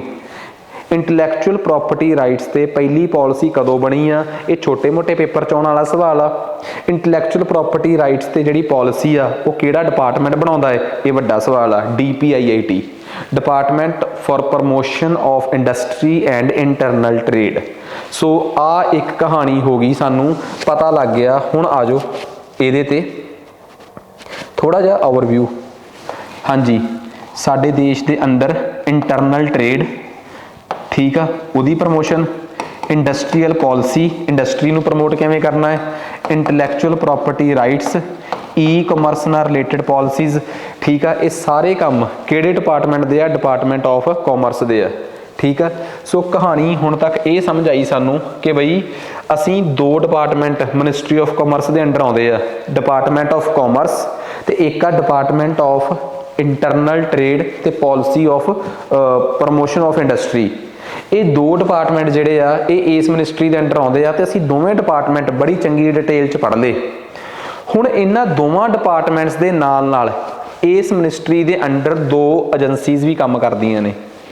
ਇਸ ਡਿਪਾਰਟਮੈਂਟ ਦੇ ਅੰਡਰ ਇਸ ਮਿਨਿਸਟਰੀ ਦੇ ਅੰਡਰ ਦੋ ਏਜੰਸੀਜ਼ ਵੀ ਕੰਮ ਕਰਦੀਆਂ ਨੇ। ਪਹਿਲੀ ਏਜੰਸੀ ਦਾ ਨਾਮ ਆ ਅਪੇਡਾ। ਕੀ ਨਾਮ ਆ ਜੀ? ਅਪੇਡਾ। ਤੇ ਦੂਜੀ ਏਜੰਸੀ ਦਾ ਨਾਮ ਆ ਨਾਫੇਡ। ਕੀ ਨਾਮ ਆ ਜੀ? ਨਾਫੇਡ। ਇਹ ਦੋਵੇਂ ਏਜੰਸੀਜ਼ ਇਸ ਮਿਨਿਸਟਰੀ ਦੇ ਅੰਡਰ ਹੀ ਕੰਮ ਕਰਦੀਆਂ ਨੇ। ਇਹਨਾਂ ਦੋਵਾਂ ਬਾਰੇ ਕੱਲ ਮੈਂ ਪੜ੍ਹਾਇਆ ਸੀ ਨਾ, ਫਾਈਨਾਂਸ ਮਿਨਿਸਟਰੀ ਉਹਦੇ ਅੰਡਰ ED ਕੰਮ ਕਰਦੀ ਆ, DRI ਕੰਮ ਕਰਦੀ ਆ। ਐਵੇਂ ਇਸ ਮਿਨਿਸਟਰੀ ਦੇ ਅੰਡਰ ਵੀ ਦੋ ਏਜੰਸੀਆਂ ਕੰਮ ਕਰਦੀਆਂ ਨੇ ਜਾਂ ਅਥਾਰਟੀਜ਼ ਕਹਿ ਸਕਦੇ ਹੋ। ਪਹਿਲੀ ਦਾ ਨਾਮ ਆ ਅਪੇਡਾ। ਹੁਣ ਅਪੇਡਾ ਬਾਰੇ ਪੜਾਂਗੇ, ਅਪੇਡਾ ਤੋਂ ਬਾਅਦ ਨਾਫੇਡ ਬਾਰੇ ਪੜਾਂਗੇ, ਠੀਕ ਆ ਨਾ। ਪਹਿਲਾਂ ਆਪਣਾ ਅਪੇਡਾ ਹੋਊਗਾ, ਅਪੇਡਾ ਤੋਂ ਬਾਅਦ ਨਾਫੇਡ ਹੋਊਗਾ। ਉਮੀਦ ਕਰਦਾ ਕਿ ਤੁਹਾਨੂੰ ਚੰਗੀ ਤਰ੍ਹਾਂ ਸਮਝ ਆਇਆ ਹੋਊਗਾ, ਠੀਕ ਆ। ਸੋ ਸਟਾਰਟ ਕਰਦੇ ਹਾਂ ਜੀ। ਸਭ ਤੋਂ ਪਹਿਲਾਂ ਅਸੀਂ ਅਪੇਡਾ ਬਾਰੇ। ਅਪੇਡਾ ਦਾ ਪੂਰਾ ਨਾਮ ਆ agriculture and processed food product export development authority. ਨਾਮ ਤੋਂ ਸੁਣੋ ਕੀ ਆ, agriculture and processed food products. ਪਹਿਲੀ ਵਾਰ ਦੇਖਣ ਨੂੰ ਐਵੇਂ ਲੱਗਦਾ ਕਿ ਇਹ ਅਪੇਡਾ ਜਿਹੜੀ ਆ ਉਹ ਐਗਰੀਕਲਚਰ ਮਿਨਿਸਟਰੀ ਦੇ ਅੰਡਰ ਆ, ਜਿਹਦਾ ਪੂਰਾ ਨਾਮ ਆ ministry of agriculture and farmers welfare. ਗਲਤ, ਇਹ ਮਿਨਿਸਟਰੀ ਆਫ ਕਾਮਰਸ ਦੇ ਅੰਡਰ ਆ। ਦੂਜੀ ਗੱਲ, ਕਿਹੜੇ ਸਾਲ 'ਚ ਬਣੀ ਆ? 1985 'ਚ। ਤੀਜੀ ਗੱਲ, ਠੀਕ ਆ, ਪਹਿਲੀ ਗੱਲ ਇਹਦਾ ਨਾਮ ਆ ਅਪੇਡਾ, ਦੂਜੀ ਗੱਲ ਇਹ ਮਿਨਿਸਟਰੀ ਆਫ ਕਾਮਰਸ ਦੇ ਅੰਡਰ ਆ, ਤੀਜੀ ਗੱਲ ਇਹ 1985 'ਚ ਬਣੀ ਆ, ਚੌਥੀ ਗੱਲ ਇਹਦਾ ਹੈੱਡਕੁਆਟਰ ਦਿੱਲੀ ਆ, ਤੇ ਪੰਜਵੀਂ ਗੱਲ ਇਹ ਇੱਕ ਸਟੈਚੂਟਰੀ ਬਾਡੀ ਆ। ਪਹਿਲੀ ਵਾਰ ਮੱਥਾ ਠਣਕੂਗਾ ਸਟੈਚੂਟਰੀ ਬਾਡੀ ਕੀ ਹੁੰਦੀ ਆ। ਕੱਲ੍ਹ ਵਾਲਾ ਲੈਕਚਰ ਦੇਖੋ। ਹਰ ਇੱਕ ਉਹ ਬਾਡੀ ਜਿਹੜੀ ਕਿਸੇ ਨਾ ਕਿਸੇ ਐਕਟ ਨਾਲ, ਚਾਹੇ ਸੈਂਟਰ 'ਚ ਪਾਰਲੀਮੈਂਟ ਦੇ ਐਕਟ ਨਾਲ ਬਣੀ ਹੋਵੇ, ਤੁਸੀਂ ਸਾਫ਼ ਲਿਖਿਆ ਹੈ ਕਿ ਇਹ ਬਾਡੀ ਜਿਹੜੀ ਆ ਇਹ ਅਪੇਡਾ ਐਕਟ ਨਾਲ ਬਣੀ ਆ। Agriculture and processed food product export development authority act, ਜਾਨੀ ਕਿ ਅਪੇਡਾ ਐਕਟ। ਜਿਹੜੀ ਬਾਡੀ ਆਪਣੀ ਹੀ ਐਕਟ ਨਾਲ ਬਣੀ ਹੋਊਗੀ ਆਟੋਮੈਟਿਕਲੀ ਉਹ ਕਿਹੜੀ ਬਾਡੀ ਆ ਭਲਾ? ਸਟੈਚੂਟਰੀ ਬਾਡੀ ਆ। Very easy. ਜਿਹੜੀ ਬਾਡੀ ਕਿਸੇ ਐਕਟ ਨਾਲ ਬਣੀ ਆ ਨਾ ਤਾਂ ਉਹ ਆਪਣੇ ਆਪ ਦੇ ਵਿੱਚ ਇੱਕ ਸਟੈਚੂਟਰੀ ਬਾਡੀ ਆ। ਆ ਲਓ ਜੀ। ਤਾਂ ਹੁਣ ਇਹ ਮਿਨਿਸਟਰੀ ਆਫ ਕਾਮਰਸ ਦੇ ਅੰਡਰ ਕੰਮ ਕਰਦੀ ਹੈ, ਹੈੱਡਕੁਆਟਰ ਦਿੱਲੀ 'ਚ। ਹੁਣ ਗੱਲ ਕਰਦੇ ਹਾਂ ਕਿ ਇਸ ਅਪੇਡਾ ਦਾ ਕੰਮ ਕੀ ਹੈ। ਯਾਰ ਇੱਕ ਇਹੋ ਜਿਹੀ ਅਥਾਰਟੀ ਜਿਹਦੇ ਨਾਮ 'ਚ ਐਗਰੀਕਲਚਰ ਆਉਂਦਾ ਹੈ, ਉਹਨੂੰ ਕਾਮਰਸ ਮਿਨਿਸਟਰੀ ਦੇ ਅੰਡਰ ਕਿਉਂ ਰੱਖਿਆ ਹੋਇਆ ਹੈ? ਜਦੋਂ ਤੁਸੀਂ ਇਹਦੇ ਕੰਮ ਪੜ੍ਹ ਲਏ ਤੁਸੀਂ ਆਪ ਕਹੋਗੇ ਕਿ ਯਾਰ ਤੁਸੀਂ ਬਿਲਕੁਲ ਸਹੀ ਹੋ। ਮੈਂ ਨਹੀਂ, ਸਰਕਾਰ ਬਿਲਕੁਲ ਸਹੀ ਆ ਜਿਹਨੇ ਇਹਨੂੰ ਕਾਮਰਸ ਮਿਨਿਸਟਰੀ ਦੇ ਅੰਡਰ ਰੱਖਿਆ ਹੋਇਆ ਹੈ, ਕਿਉਂਕਿ ਵਾਕਈ ਇਹਦਾ ਅਸਲੀ ਕੰਮ ਜਿਹੜਾ ਹੈ ਉਹ ਕਾਮਰਸ ਮਿਨਿਸਟਰੀ ਦੇ ਅੰਡਰ ਹੀ ਆ। ਅਪੇਡਾ ਦੀ ਜ਼ਿੰਮੇਵਾਰੀ ਕੀ ਹੈ? ਅਪੇਡਾ ਦੀ ਜ਼ਿੰਮੇਵਾਰੀ ਆ ਐਕਸਪੋਰਟ ਦੀ, ਵਪਾਰ ਨੂੰ ਪ੍ਰਮੋਟ ਕਰਨਾ। ਕਿਹੜੀ ਚੀਜ਼ ਦਾ ਵਪਾਰ? ਜਿਹੜਾ ਵੀ ਸਾਡੇ ਦੇਸ਼ 'ਚ ਐਗਰੀਕਲਚਰ ਪ੍ਰੋਡਕਟਸ ਨੇ, fruit, vegetables, meat, poultry, bakery, biscuit, cocoa, chocolates, ਹਰ ਇੱਕ ਉਹ ਚੀਜ਼, alcoholic, non alcoholic beverages, pickles, papad, ਕੁਛ ਵੀ ਆ, ਉਹਨਾਂ ਦਾ ਐਕਸਪੋਰਟ ਇਹ ਦੇਖਦੀ ਆ। ਓਬਵੀਅਸ ਦੀ ਗੱਲ ਆ, ਬੇਸ਼ੱਕ ਐਗਰੀਕਲਚਰ ਪ੍ਰੋਡਕਟਸ ਦੀ ਗੱਲ ਆ, ਪਰ ਹੈ ਤਾਂ ਗੱਲ ਉਹਨਾਂ ਦੇ ਐਕਸਪੋਰਟ ਇੰਪੋਰਟ ਦੀ ਨਾ। ਇਸ ਕਰਕੇ ਇਹ ਮਿਨਿਸਟਰੀ ਆਫ ਕਮਰਸ ਦੇ ਅੰਡਰ ਆ ਗਈ। ਪਹਿਲੀ ਗੱਲ ਤੇ ਸਾਨੂੰ ਸਮਝ ਆ ਗਈ ਇਹ। ਦੂਜੀ ਗੱਲ, ਠੀਕ ਆ, ਹੁਣ ਇਹ ਵੀ ਗੱਲ ਬਹੁਤ ਇੰਪੋਰਟੈਂਟ ਆ, ਸਾਡਾ ਦੇਸ਼ ਮਿੱਠਾ ਪਸੰਦ ਦੇਸ਼ ਆ, ਸਭ ਨੂੰ ਪਤਾ ਇਹ ਗੱਲ। ਖੰਡ ਬਹੁਤ ਖਾਂਦੇ ਆ ਲੋਕ, ਠੀਕ ਆ। ਜਿੰਨਾ ਗੰਨਾ ਮਹਾਰਾਸ਼ਟਰ ਯੂਪੀ ਚ ਉਗਾਇਆ ਜਾਂਦਾ ਹੈ ਤੇ ਸ਼ੂਗਰ ਮਿੱਲਾਂ ਚ ਉਹਦੀ ਖੰਡ ਬਣਾਈ ਜਾਂਦੀ ਆ, ਉਸ ਤੋਂ ਬਾਅਦ ਵੀ ਖੰਡ ਥੁੜ ਜਾਂਦੀ ਹੈ ਤੇ ਸਾਨੂੰ ਬਾਹਰੋਂ ਮੰਗਾਉਣੀ ਪੈਂਦੀ ਹੈ। ਤੇ ਅਪੇਡਾ ਦਾ ਇਹ ਵੀ ਕੰਮ ਆ ਕਿ ਸਾਡੇ ਦੇਸ਼ ਜਿੰਨੀ ਸ਼ੂਗਰ ਇੰਪੋਰਟ ਹੋਈ ਆ ਉਹਨੂੰ ਵੀ ਰੈਗੂਲੇਟ ਕਰਨਾ ਜਾਂ ਉਹਦੀ ਨਿਗਰਾਨੀ ਰੱਖਣਾ, ਤਾਂ ਕਿ ਅਗਲੀ ਵਾਰ ਅਸੀਂ ਹੋਰ ਸ਼ੂਗਰ ਪੈਦਾ ਕਰੀਏ ਤੇ ਇੰਪੋਰਟ ਤੇ ਅਸੀਂ ਆਪਣੀ ਨਿਰਭਰਤਾ ਜਿਹੜੀ ਆ, ਡਿਪੈਂਡੈਂਸ ਆ ਜਿਹੜੀ, ਉਹਨੂੰ ਹੋਰ ਘਟਾ ਲਈਏ। ਅਗਲੀ ਗੱਲ, ਸਾਡੇ ਦੇਸ਼ 'ਚ ਜਿਹੜੇ ਵੀ ਲੋਕ ਐਗਰੀਕਲਚਰ ਪ੍ਰੋਡਕਟਸ ਨੂੰ ਐਕਸਪੋਰਟ ਕਰਨਾ ਚਾਹੁੰਦੇ ਆ, ਉਹਨਾਂ ਨੂੰ ਆਪਣੀ ਰਜਿਸਟ੍ਰੇਸ਼ਨ ਅਪੇਡਾ ਨਾਲ ਕਰਾਉਣੀ ਪਊਗੀ। ਮਤਲਬ ਐਗਰੀਕਲਚਰ ਪ੍ਰੋਡਿਊਸ ਨੂੰ ਇਹ ਐਕਸਪੋਰਟ ਕਰਨ ਵਾਸਤੇ ਪ੍ਰਮੋਟ ਕਰਦੀ ਆ। ਪਹਿਲੀ ਗੱਲ ਦੀ ਹੀ ਖਿੱਚ ਧੂ ਕੇ ਐਕਸਪਲੇਨੇਸ਼ਨ। ਨੈਕਸਟ, ਅਗਲੀ ਗੱਲ, ਹੋਰ ਇਹਦਾ ਕੀ ਕੰਮ ਆ? ਸਭ ਤੋਂ ਮੇਨ ਕੰਮ ਇਹਦਾ ਇਹ ਆ ਕਿ ਜੋ ਵੀ ਬਾਹਰ ਮੀਟ ਪ੍ਰੋਡਕਟ ਵਗੈਰਾ ਜਾਂਦੇ ਆ, ਉੱਥੇ ਇੰਸਪੈਕਸ਼ਨ ਕਰਨੀ ਤੇ ਇਸ ਚੀਜ਼ ਨੂੰ ਯਕੀਨੀ ਬਣਾਉਣਾ ਕਿ ਬਈ ਉੱਥੋਂ ਸਾਫ਼ ਸੁਥਰਾ ਕੰਮ ਹੀ ਬਾਹਰ ਐਕਸਪੋਰਟ ਹੋਵੇ। ਤਾਂ ਸ਼ੂਗਰ ਤੇ ਇੰਪੋਰਟ ਨਾਲ ਸੰਬੰਧਿਤ ਤੇ ਸਾਡੇ ਦੇਸ਼ 'ਚ ਐਗਰੀਕਲਚਰ ਪ੍ਰੋਡਕਟਸ ਦੀ ਐਕਸਪੋਰਟ ਨਾਲ ਸੰਬੰਧਿਤ ਸਾਰੇ ਕੰਮ ਅਪੇਡਾ ਕਰਦੀ ਆ, ਮਿਨਿਸਟਰੀ ਆਫ ਕਮਰਸ ਦੇ ਅੰਡਰ ਆ। ਇਹਦੇ ਚੇਅਰਮੈਨ ਦੀ ਅਪਾਇੰਟਮੈਂਟ ਸੈਂਟਰ ਸਰਕਾਰ ਕਰਦੀ ਆ। ਚੇਅਰਮੈਨ ਹੁੰਦਾ ਇਹਦਾ, ਉਹਦੀ ਅਪਾਇੰਟਮੈਂਟ ਸੈਂਟਰ ਸਰਕਾਰ ਕਰਦੀ ਆ। ਉਹਦੇ ਨਾਲ ਇਹਦੇ ਚੇਅਰਮੈਨ ਦੇ ਨਾਲ ਇਹਦੇ ਕੋਲ ਕੁਝ ਮੈਂਬਰਸ ਵੀ ਹੁੰਦੇ ਆ, ਠੀਕ ਆ। ਸ਼ਾਇਦ 4 ਮੈਂਬਰਸ ਹੁੰਦੇ ਇਹਦੇ 'ਚ, ਠੀਕ ਆ। ਪਤਾ ਨਹੀਂ 4 ਹੁੰਦੇ ਆ ਕਿ ਚੈੱਕ ਕਰ ਲਿਓ, ਠੀਕ ਆ। 8 ਹੁੰਦੇ ਆ ਜਾਂ ਜਿੰਨੇ ਵੀ ਆ। ਸੈਂਟਰ ਸਰਕਾਰ ਇਹਦਾ ਚੇਅਰਮੈਨ ਤੇ ਸਾਰੇ ਮੈਂਬਰ ਅਪਾਇੰਟ ਕਰਦੀ ਹੈ। ਅਪੇਡਾ ਬਾਰੇ ਕਦੇ ਕੋਈ ਪੇਪਰ 'ਚ ਸਵਾਲ ਆ ਜੇ ਤਾਂ ਹੁਣ ਤੁਸੀਂ ਉਲਝ ਨਹੀਂ ਸਕਦੇ। ਜੇ ਅਪੇਡਾ ਵਾਲਾ ਖਤਰਾ ਟਲ ਗਿਆ ਤੇ ਹੁਣ ਅਸੀਂ ਪੜਾਂਗੇ ਨਾਫੇਡ, ਠੀਕ ਆ। ਅਪੇਡਾ ਬਾਰੇ ਪੜ੍ਹਨ ਤੋਂ ਬਾਅਦ ਅਸੀਂ ਅਗਲੀ ਏਜੰਸੀ ਜਿਹੜੀ ਅਸੀਂ ਪੜ੍ਹਨਾ ਚਾਹ ਰਹੇ ਹਾਂ ਜਾਂ ਜਿਹੜੀ ਸਾਨੂੰ ਪੜ੍ਹਨੀ ਪਊਗੀ, ਦੈਟ ਇਜ਼ ਨਾਫੇਡ। ਉਹ ਨਾਫੇਡ ਆ ਜੀ, ਠੀਕ ਆ ਜੀ। ਹੁਣ ਨਾਫੇਡ ਕੀ ਆ? ਪਹਿਲਾਂ ਇਹਦਾ ਪੂਰਾ ਨਾਮ ਪੜ੍ਹੀਏ। National agricultural cooperative marketing federation of India. ਇਹ ਜਿਹੜੀ ਏਜੰਸੀ ਆ ਜਾਂ ਇੱਕ ਇੰਸਟੀਟਿਊਸ਼ਨ ਆ, ਇਹ ਦਾ ਨਾਮ ਆ ਨੈਸ਼ਨਲ ਐਗਰੀਕਲਚਰਲ, ਖੇਤੀਬਾੜੀ ਨਾਲ ਸੰਬੰਧਿਤ। ਇਹ ਇੱਕ ਕੋਆਪਰੇਟਿਵ ਮਾਰਕੀਟਿੰਗ ਫੈਡਰੇਸ਼ਨ ਆ ਇੰਡੀਆ ਦੀ। ਪਹਿਲੀ ਗੱਲ, ਇਹਦਾ ਆਪਣਾ ਕੋਈ ਐਕਟ ਨਹੀਂ ਹੈਗਾ। ਜਿਵੇਂ ਕਈ ਵਾਰੀ ਦਿਮਾਗ 'ਚ ਨਹੀਂ ਆ ਜੂਗੀ ਕਿ ਇਹ ਨਾਫੇਡ ਐਕਟ ਦੇ ਅੰਡਰ ਬਣੀ ਆ। ਜੇ ਇਹਦਾ ਆਪਣਾ ਕੋਈ ਐਕਟ ਨਹੀਂਗਾ, ਇਹਦਾ ਮਤਲਬ ਇਹ ਇੱਕ ਸਟੈਚੂਟਰੀ ਬਾਡੀ ਨਹੀਂ ਗੀ। ਇਹ ਕਿਸੇ ਹੋਰ ਐਕਟ ਦੇ ਅੰਡਰ ਕੰਮ ਕਰਦੀ ਹੈ। ਜਿਹੜੀ ਬਾਡੀ ਕਿਸੇ ਹੋਰ ਐਕਟ ਦੇ ਅੰਡਰ ਕੰਮ ਕਰਦੀ ਹੋਵੇ ਉਹਨੂੰ ਅਸੀਂ ਸਟੈਚੂਟਰੀ ਬਾਡੀ ਨਹੀਂ ਕਹਿ ਸਕਦੇ। ਤਾਂ ਇਹ ਬਾਡੀ ਜਿਹੜੀ ਆ, ਇਹ ਕਿਸ ਐਕਟ ਦੇ ਅੰਡਰ ਬਣੀ ਸੀ? Multi state cooperative society act, ਠੀਕ ਆ। ਫਿਰ ਇਸ ਏਜੰਸੀ ਦਾ ਕੰਮ ਕੀ ਹੈ ਯਾਰ? ਨਾਫੇਡ ਦਾ ਕੰਮ ਕੀ ਆ? ਸੋਚਿਆ ਜਾਵੇ ਕਿ ਨਾਫੇਡ ਦਾ ਕੰਮ ਕੀ ਆ, ਠੀਕ ਆ। ਤਾਂ ਨਾਫੇਡ ਦਾ ਬੇਸਿਕਲੀ ਕੰਮ ਇਹ ਆ, ਹੁਣ ਤੁਸੀਂ ਇਹ ਨਾ ਸੋਚਿਓ ਕਿ ਯਾਰ ਨਾਫੇਡ ਤੇ ਅਪੇਡਾ ਦਾ ਕੰਮ ਇੱਕੋ ਜਿਹਾ ਲੱਗਦਾ ਹੈ। ਨਾਫੇਡ ਜਿਹੜੀ ਆ ਉਹ ਮਲਟੀ ਸਟੇਟ ਕੋਆਪਰੇਟਿਵ ਐਕਟ ਦੇ ਅੰਡਰ ਬਣੀ ਆ, ਠੀਕ ਆ। ਇਹਦਾ ਹੈੱਡਕੁਆਟਰ ਵੀ ਦਿੱਲੀ ਆ। ਇਹ ਵੀ ਕਾਮਰਸ ਮਿਨਿਸਟਰੀ ਦੇ ਅੰਡਰ ਕੰਮ ਕਰਦੀ ਆ। ਤੇ ਇਹਦਾ ਸਭ ਤੋਂ ਵੱਡਾ ਕੰਮ ਪਤਾ ਕੀ ਆ? ਇੰਡੀਆ ਦੇ ਵਿੱਚ ਇਹਦਾ ਕੰਮ ਐਗਰੀਕਲਚਰ ਪ੍ਰੋਡਕਟਸ ਦੇ ਐਕਸਪੋਰਟ ਨਾਲ ਸੰਬੰਧਿਤ ਨਹੀਂਗਾ। ਇਹਦਾ ਕੰਮ ਇਹ ਆ ਕਿ ਇੰਡੀਆ ਨੂੰ ਘੱਟ ਤੋਂ ਘੱਟ ਇੰਪੋਰਟ ਤੇ ਨਿਰਭਰ ਕਰਨਾ ਪਵੇ। ਇੰਪੋਰਟ ਦਾ ਮਤਲਬ ਆ ਜੋ ਬਾਹਰੋਂ ਸਾਡੇ ਦੇਸ਼ 'ਚ ਆਉਂਦਾ ਹੈ। ਜਿਵੇਂ ਸਾਡੇ ਦੇਸ਼ 'ਚ ਅਨਾਜ ਆ ਜਿਹੜਾ, ਠੀਕ ਆ, ਅਨਾਜ ਜਿਹਨੂੰ ਅਸੀਂ ਕਣਕ ਝੋਨਾ ਕਹਿ ਦਿੰਦੇ ਆ। 1950 ਤੱਕ ਸਾਡੇ ਦੇਸ਼ ਦੇ ਹਾਲਾਤ ਇਹ ਸੀ, ਥੋੜਾ ਜਿਹਾ ਮੈਂ ਤੁਹਾਨੂੰ ਫਲੈਸ਼ਬੈਕ 'ਚ ਲੈ ਕੇ ਚੱਲਿਆ, ਸਟੋਰੀ ਸੁਣਿਓ ਧਿਆਨ ਨਾਲ। 1950 ਤੱਕ ਤਾਂ ਅਸੀਂ ਗੁਲਾਮ ਹੀ ਸੀਗੇ, ਹਜੇ ਆਜ਼ਾਦੀ ਆਈ ਨੂੰ 2-3 ਸਾਲ ਹੀ ਹੋਏ ਸੀ। 1955 ਤੱਕ ਜਾਂਦੇ ਜਾਂਦੇ ਅਸੀਂ ਸੁਰਤ ਸੰਭਾਲੀ। 1955 ਤੋਂ ਲੈ ਕੇ 1965 ਦੇ ਵਿੱਚ ਜਿਹੜੇ 10 ਸਾਲ ਸੀਗੇ, ਉਹਨਾਂ 10 ਸਾਲਾਂ 'ਚ ਅਸੀਂ ਇਸ ਨਤੀਜੇ ਤੇ ਪਹੁੰਚੇ ਕਿ ਸਾਨੂੰ ਆਪਣੇ ਦੇਸ਼ 'ਚ ਅਨਾਜ ਨੂੰ ਪ੍ਰਕਿਉਰ ਕਰਨਾ ਪਊਗਾ। ਕਿਉਂ ਕਰਨਾ ਪਊਗਾ ਉਹਦਾ ਜਵਾਬ ਵੀ ਸੁਣ ਲਓ। ਅਸਲ ਦੇ ਵਿੱਚ ਸਾਨੂੰ ਆਪਣੇ ਅਨਾਜ ਨੂੰ ਪ੍ਰਕਿਉਰ ਕਰਨ ਦੀ ਲੋੜ ਇਸ ਕਰਕੇ ਮਹਿਸੂਸ ਹੋਈ ਕਿਉਂਕਿ 1943 'ਚ ਸਾਡੇ ਦੇਸ਼ 'ਚ ਬਹੁਤ ਖਤਰਨਾਕ ਅਕਾਲ ਪਿਆ ਸੀਗਾ। 1943 'ਚ ਸਾਡੇ ਦੇਸ਼ 'ਚ ਬਹੁਤ ਖਤਰਨਾਕ ਅਕਾਲ ਪਿਆ ਸੀ। ਇਸੇ ਚੀਜ਼ ਤੋਂ ਸਬਕ ਲੈ ਕੇ ਅਸੀਂ 1958 ਵਿੱਚ ਇੱਕ ਨਾਫੇਡ ਨਾਮ ਦੀ ਏਜੰਸੀ ਬਣਾਈ ਕਿ ਅਸੀਂ ਆਪਣੇ ਦੇਸ਼ 'ਚ ਦਾਲਾਂ ਨੂੰ ਪ੍ਰਕਿਉਰ ਕਰਕੇ ਰੱਖੀਏ। ਦਾਲਾਂ ਹੀ ਕਿਉਂ? ਕਿਉਂਕਿ ਵੈਜੀਟੇਰੀਅਨ ਕੰਟਰੀ ਆ, ਇਸ ਕਰਕੇ ਬਹੁਤਾ ਅਸੀਂ ਦਾਲਾਂ 'ਤੇ ਡਿਪੈਂਡ ਕਰਦੇ ਹਾਂ। 1964 'ਚ ਅਸੀਂ ਫੂਡ ਕਾਰਪੋਰੇਸ਼ਨ ਆਫ ਇੰਡੀਆ ਬਣਾਈ ਤਾਂ ਕਿ ਅਸੀਂ ਕਣਕ ਝੋਨੇ ਦੀ ਪ੍ਰੋਕਿਉਰਮੈਂਟ ਕਰ ਸਕੀਏ। ਤਾਂ ਓਵਰਆਲ ਅਸੀਂ ਸਾਰੇ ਕੋਈ ਚੀਜ਼ ਪ੍ਰੋਕਿਉਰ ਕਰ ਲਈ ਜਿਹੜੀ ਸਾਡੇ ਖਾਣ ਵਾਸਤੇ ਜ਼ਰੂਰੀ ਸੀ। ਸਟੋਰੀ ਸਮਝ ਆਈ ਗਈ ਹੋਣੀ ਹੈ। ਤਾਂ ਅਸਲ 'ਚ ਪਹਿਲੀ ਗੱਲ, ਨਾਫੇਡ ਦਾ ਕੰਮ ਆ ਦਾਲਾਂ ਦੀ ਪ੍ਰੋਕਿਉਰਮੈਂਟ ਦਾ, ਤੇ ਫੂਡ ਕਾਰਪੋਰੇਸ਼ਨ ਆਫ ਇੰਡੀਆ ਦਾ ਕੰਮ ਸੀ ਅਨਾਜ ਦੀ ਪ੍ਰੋਕਿਉਰਮੈਂਟ ਦਾ। ਉਸ ਤੋਂ ਬਾਅਦ ਇਹਨੂੰ ਫਿਰ ਇੱਕ ਕੰਮ ਹੋਰ ਦੇਤਾ, ਕਹਿੰਦੇ ਵਿਹਲੇ ਹੀ ਹੋ, ਆਇਲ ਸੀਡਸ ਦੀ ਪ੍ਰਮੋਸ਼ਨ ਕਰੋ। ਆਇਲ ਸੀਡਸ ਸਾਡੇ ਦੇਸ਼ 'ਚ ਆ ਹੋ ਗਈ, ਸਰੋਂ ਹੋ ਗਈ, ਮੂੰਗਫਲੀ ਹੋ ਗਈ, ਜਾਣੀ ਕਿ ਤੇਲ ਵਾਲੀਆਂ ਫਸਲਾਂ, ਕਿ ਇਹਨੂੰ ਵੱਧ ਤੋਂ ਵੱਧ ਤੁਸੀਂ ਪ੍ਰਮੋਟ ਕਰੋ। ਹੁਣ ਨਫੇਡ ਕਿਵੇਂ ਪ੍ਰਮੋਟ ਕਰਦੀ ਆ? ਨਫੇਡ ਬਾਹਰੋਂ ਵਧੀਆ ਬੀਜ ਦਾ ਪ੍ਰਬੰਧ ਕਰਦੀ ਆ, ਉਹਨੂੰ ਇੰਡੀਆ 'ਚ ਅਗਵਾਉਂਦੀ ਆ, ਤੇ ਇੰਡੀਆ ਦੇ ਵਿੱਚ ਵੱਧ ਤੋਂ ਵੱਧ ਇਹ ਇਸ ਕਰਕੇ ਉਗਾਇਆ ਜਾਂਦਾ ਹੈ ਤਾਂ ਕਿ ਜਿੰਨਾ ਵੱਧ ਉੱਗੂਗਾ ਇਹ ਸਾਰਾ ਕੁਝ, ਓਨਾ ਅਸੀਂ ਬਾਹਰ ਐਕਸਪੋਰਟ ਕਰਾਂਗੇ। ਤੁਸੀਂ ਇਹ ਦੇਖ ਲਓ, ਨਾਫੇਡ ਇੰਨੀ ਕੁ ਜ਼ਿਆਦਾ ਰਿਸਪੌਂਸੀਬਲ ਆ ਕਿ ਸਪੈਸੀਫਿਕ ਚੀਜ਼ਾਂ ਦੀ ਵਾਸਤੇ ਇਸ ਏਜੰਸੀ ਨੂੰ ਬਣਾਇਆ ਗਿਆ ਕਿ ਦਾਲਾਂ ਦੀ ਪ੍ਰੋਕਿਉਰਮੈਂਟ ਤੇ ਤੁਸੀਂ ਇੰਨਾ ਧਿਆਨ ਦਿਓ ਕਿ ਇਕੱਲੀ ਦਾਲਾਂ ਦੀ ਪ੍ਰੋਕਿਉਰਮੈਂਟ ਤੇ ਧਿਆਨ ਨਹੀਂ ਦੇਣਾ, ਦਾਲਾਂ ਦੀ ਪ੍ਰੋਕਿਉਰਮੈਂਟ ਦੇ ਨਾਲ ਨਾਲ ਇਸ ਗੱਲ ਤੇ ਵੀ ਧਿਆਨ ਦੇਣਾ। ਪ੍ਰੋਕਿਉਰਮੈਂਟ ਦਾ ਮਤਲਬ ਹੁੰਦਾ ਉਹਨੂੰ ਇਕੱਠਾ ਕਰਨਾ। ਪ੍ਰੋਕਿਉਰਮੈਂਟ ਦੇ ਨਾਲ ਨਾਲ ਇਸ ਗੱਲ ਤੇ ਵੀ ਧਿਆਨ ਦੇਣਾ ਕਿ ਦਾਲਾਂ ਨੂੰ ਅਸੀਂ ਹੋਰ ਉਗਾ ਸਕੀਏ ਤੇ ਬਾਹਰ ਐਕਸਪੋਰਟ ਕਰ ਸਕੀਏ। ਫਿਰ ਹੌਲੀ ਹੌਲੀ ਇਹਨੂੰ ਇੱਕ ਹੋਰ ਕੰਮ ਦੇ ਦਿੱਤਾ ਗਿਆ, ਇਹਨੂੰ ਆਪਰੇਸ਼ਨ ਗ੍ਰੀਨ ਦੇ ਅੰਡਰ ਵੀ ਲਿਆਂਦਾ ਗਿਆ। What is operation green?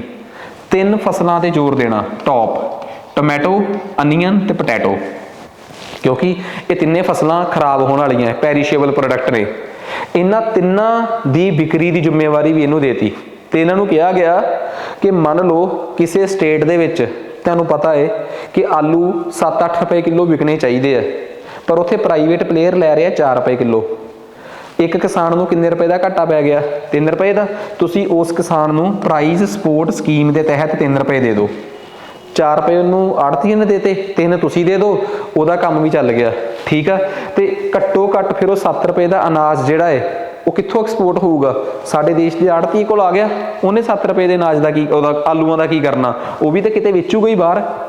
ਦਾਲਾਂ ਦੂਲਾਂ ਨੇ, ਸਰਕਾਰ ਦਾ ਮਕਸਦ ਇਹ ਨਹੀਂਗਾ ਕਿ ਆੜ੍ਹਤੀਏ ਦਾ ਘਾਟਾ ਸਰਕਾਰ ਪੂਰਾ ਕਰਦੀ ਆ। ਸਰਕਾਰ ਦਾ ਮਕਸਦ ਇਹ ਆ ਕਿ ਕਿਤੇ ਕਿਸਾਨ ਦੇ ਦਿਮਾਗ 'ਚ ਇਹ ਗੱਲ ਨਾ ਜਾਵੇ ਕਿ ਯਾਰ ਕਿ 7 ਰੁਪਏ ਵਾਲਾ ਆਲੂ ਮੇਰਾ 3-4 ਰੁਪਏ ਵਿਕਿਆ ਹੈ, ਅਗਲੀ ਵਾਰ ਮੈਂ ਲਾਉਣਾ ਨਹੀਂ, ਜਾਂ ਮੇਰੀ ਇੰਨੇ ਰੁਪਏ ਕਿਲੋ ਵਾਲੀ ਦਾਲ ਜਿਹੜੀ ਆ ਉਹ ਇੰਨੇ ਰੁਪਏ ਕਿਲੋ ਵਿਕੀ ਆ, ਮੈਂ ਅਗਲੀ ਵਾਰ ਨਹੀਂ ਲਾਉਣੀ।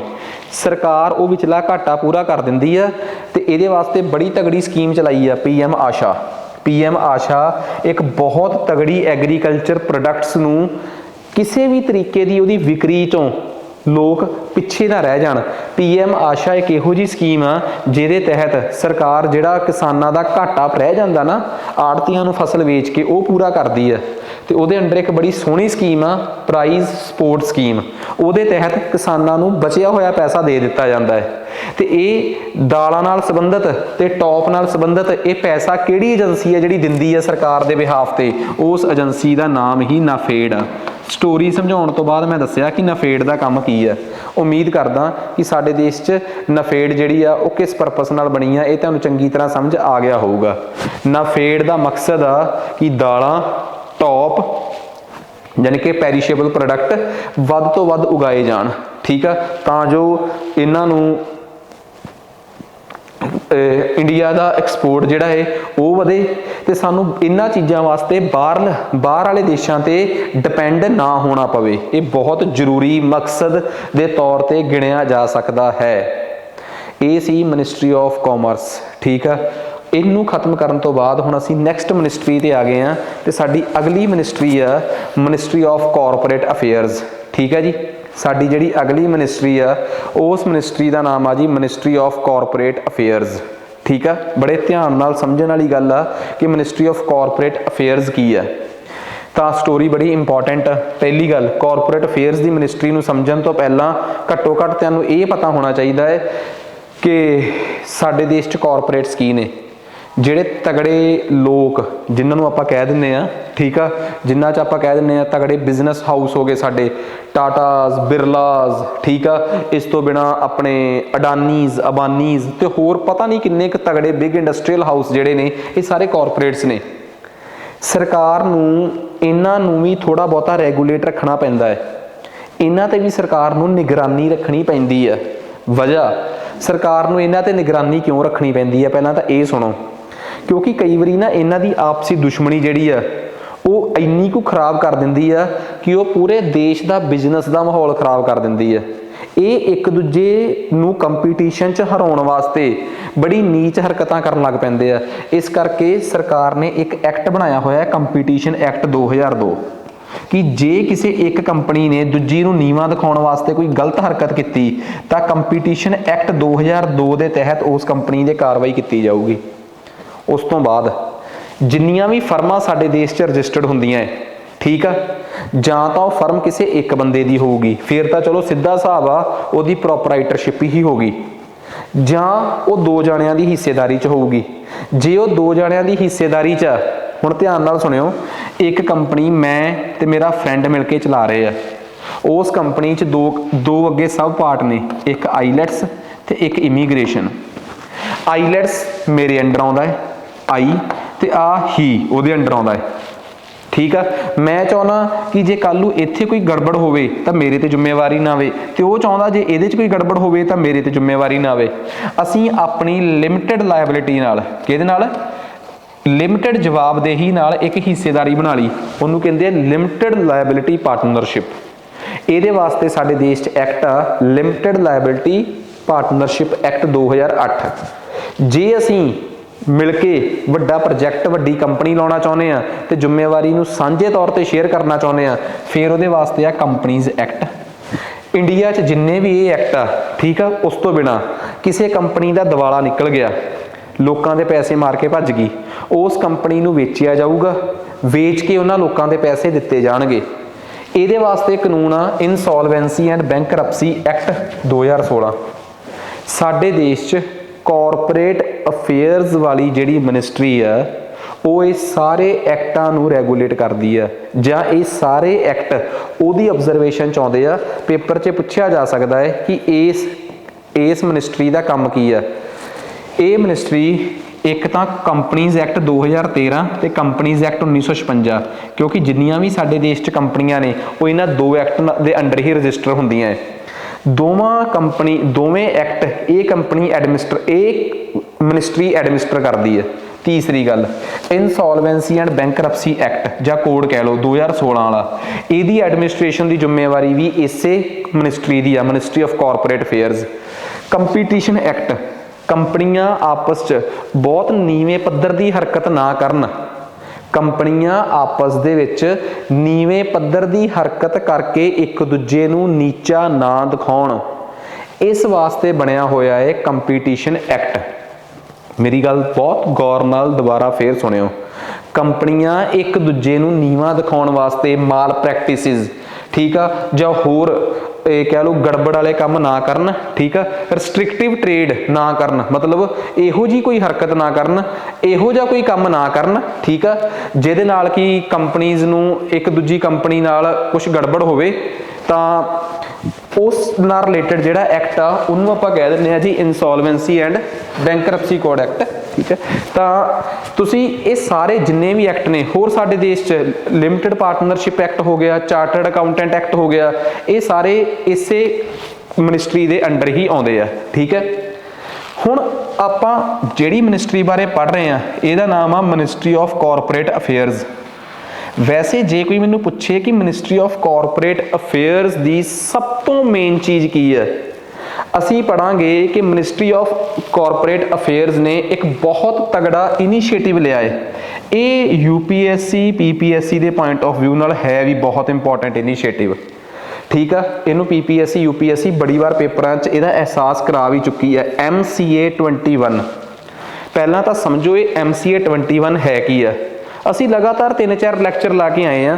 ਜਿਸ ਦਿਨ ਅਸੀਂ GDP ਪੜ੍ਹੀ ਸੀ ਉਸ ਦਿਨ ਇਸ ਗੱਲ ਦਾ ਅਹਿਸਾਸ ਹੋ ਗਿਆ ਸੀ ਕਿ ਕੋਈ MCA 21 ਨਾਮ ਦੀ ਚੀਜ਼ ਹੈ ਆ। ਮਿਨਿਸਟਰੀ ਆਫ ਕਾਰਪੋਰੇਟ ਅਫੇਅਰਸ ਦਾ 21st ਸੈਂਚੁਰੀ 'ਚ ਇੱਕ ਲਿਆ ਗਿਆ ਇਨੀਸ਼ੀਏਟਿਵ। ਬੇਸਿਕਲੀ ਇਹ ਹੈ ਕੀ ਆ, ਇਹਦੇ 'ਚ ਪਤਾ ਕੀ ਆ, ਸਾਡੇ ਦੇਸ਼ ਦੇ ਸਾਰੇ ਜਿੰਨੇ ਵੀ ਕਾਰਪੋਰੇਟ ਐਂਟੀਟੀਜ਼ ਨੇ, ਪ੍ਰੋਫੈਸ਼ਨਲਸ ਨੇ, ਉਹਨਾਂ ਨਾਲ related data ministry of corporate affairs ਕੋਲ ਪਿਆ ਹੋਇਆ ਹੈ। ਇਹ data ministry of corporate affairs ਨੇ ਇੱਕ ਐਕਸਲ ਸ਼ੀਟ ਦੇ ਰੂਪ ਚ ਤਿਆਰ ਕੀਤਾ ਹੈ, ਠੀਕ ਆ। ਉਹਨਾਂ ਕੰਪਨੀਜ਼ ਦਾ ਹਿਸਾਬ ਕਿਤਾਬ, ਉਹਨਾਂ ਕੋਲ ਕੀ ਐਸੈਟਸ ਨੇ, ਕੀ ਉਹਨਾਂ ਕੋਲ ਖਰੀਦਿਆ ਹੋਇਆ ਹੈ, ਕੀ ਵਿਕਿਆ ਹੋਇਆ ਹੈ, ਉਹ ਕਿਹੜੇ ਟਾਈਮ ਤੇ ਲਿਆ ਸੀ, ਕਿਹੜੇ ਟਾਈਮ ਤੇ ਉਹਨਾਂ ਨੇ ਵੇਚਿਆ ਸੀ, ਕਿੰਨੇ ਦਾ ਵੇਚਿਆ ਸੀ। ਇਹ ਸਾਰਾ ਡਾਟਾ ਇੱਕ ਐਕਸਲ ਸ਼ੀਟ 'ਚ ਬਹੁਤ ਵੱਡੇ ਲੈਵਲ ਤੇ, ਮਾਸ ਲੈਵਲ ਤੇ ਇਕੱਠਾ ਕੀਤਾ ਹੋਇਆ ਹੈ ਮਿਨਿਸਟਰੀ ਆਫ ਕਾਰਪੋਰੇਟ ਅਫੇਅਰਸ ਨੇ। ਜਿਸ मॉडल जिथे रखा गया उस मॉडल का नाम ही MCA 21 है। It is one of the greatest governance initiative. इस तो तगड़ा उपराला हजे तक गवर्नमेंट ऑफ इंडिया ने कोई नहीं किया। तो मोदी गवर्नमेंट की सब तो वड्डी खासियत यही आ कि असी जिहड़ी भी अज GDP कैलकुलेशन करते हैं ना, उहदे च इस डाटा की, इस इनीशिएटिव का बहुत वड्डा रोल आ। घट्टो घट्ट हुण असी ये कह सकते हैं कि साडे देश जिहड़े GDP के अंकड़े आ ना, वो घट्टो घट्ट समूथ रहिंदे आ, क्योंकि तुहाडे कोल सारा कुछ पहला एक्सल शीट च। ये थोड़ा है कि एक मिनिस्ट्री ने अपनी कैलकुलेशनस करनी है, अपना स्टैटिस्टिक्स कटना है, तो वो डाटा किते होरों चक लैणगे, दूजी मिनिस्ट्री किते होरों चकूगी। सब नूं अपना डाटा इत्थों चकना पैंदा हुण। तो ये 2006 च इनीशिएटिव लिया सीगा, बट इनू यूज़ किया मोदी सरकार ने 2015 तो बाद। तो साडी जिहड़ा GDP कैलकुलेशन च एक थोड़ा जिहा चेंज आया सी ना 2015 तो बाद, उहदे च सब तो वड्डा रोल इसे MCA 21 का सीगा। सो ये अपने आप च एक बहुत तगड़ा रोल आ।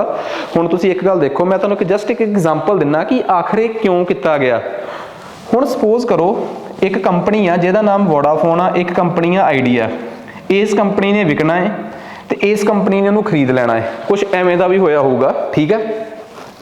तो इन्हों ने देखा कि ये कंपनी की सारी डील 8000 करोड़ की हुई है, मान लो जस्ट चलो 800 रुपए की या 8000 करोड़ की हुई है। ये दोवें कंपनीज़ नूं पता है, इस आइडिया नूं पता है कि जिस दिन साडी एसेट कैलकुलेट हुई सी उस दिन 6000 करोड़ सी ते अज विकण वेले 8000 करोड़ आ। ते ये 2000 करोड़ का असीं अपने आप नूं वेचण दे विच प्रॉफिट लै रहे हैं, 2000 करोड़ का। ये 2000 करोड़ वो कैपीटल गेन होया जदों ये कंपनी इधरों इधर तक शिफ्ट हुई है, 2000 करोड़ का। ते सरकार, भारत सरकार, गवर्नमेंट ऑफ इंडिया ये ते एक टैक्स वसूलती है, उन्होंने कहती है capital gain tax. Capital gain tax जिहड़ा है उन्होंने बचाउण दी खातर ये शायद दोवें कंपनीज़ मिल के ये भी डील कर सकदियां कि असीं बाजार च जाके ये कहांगे कि असीं तां जी 6500 करोड़ च विके हैं, क्योंकि हुण सिर्फ 500 करोड़ का ही प्रॉफिट होया कैपीटल गेन।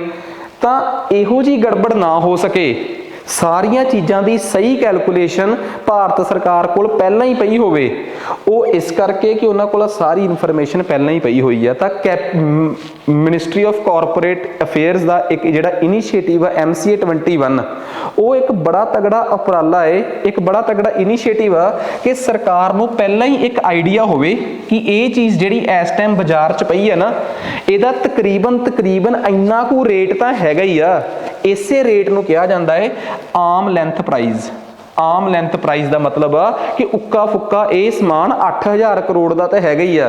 ये जिन्हों तुसीं 6500 करोड़ का दस रहे हो ना, ये तुसीं तां दस रहे हो ताकि दोवां कंपनियां ने मिलकर सलाह की है, खरीदण वाले दी भी ते वेचण वाले दी भी, कि भाई सानू कैपीटल गेन टैक्स घट देना पवे।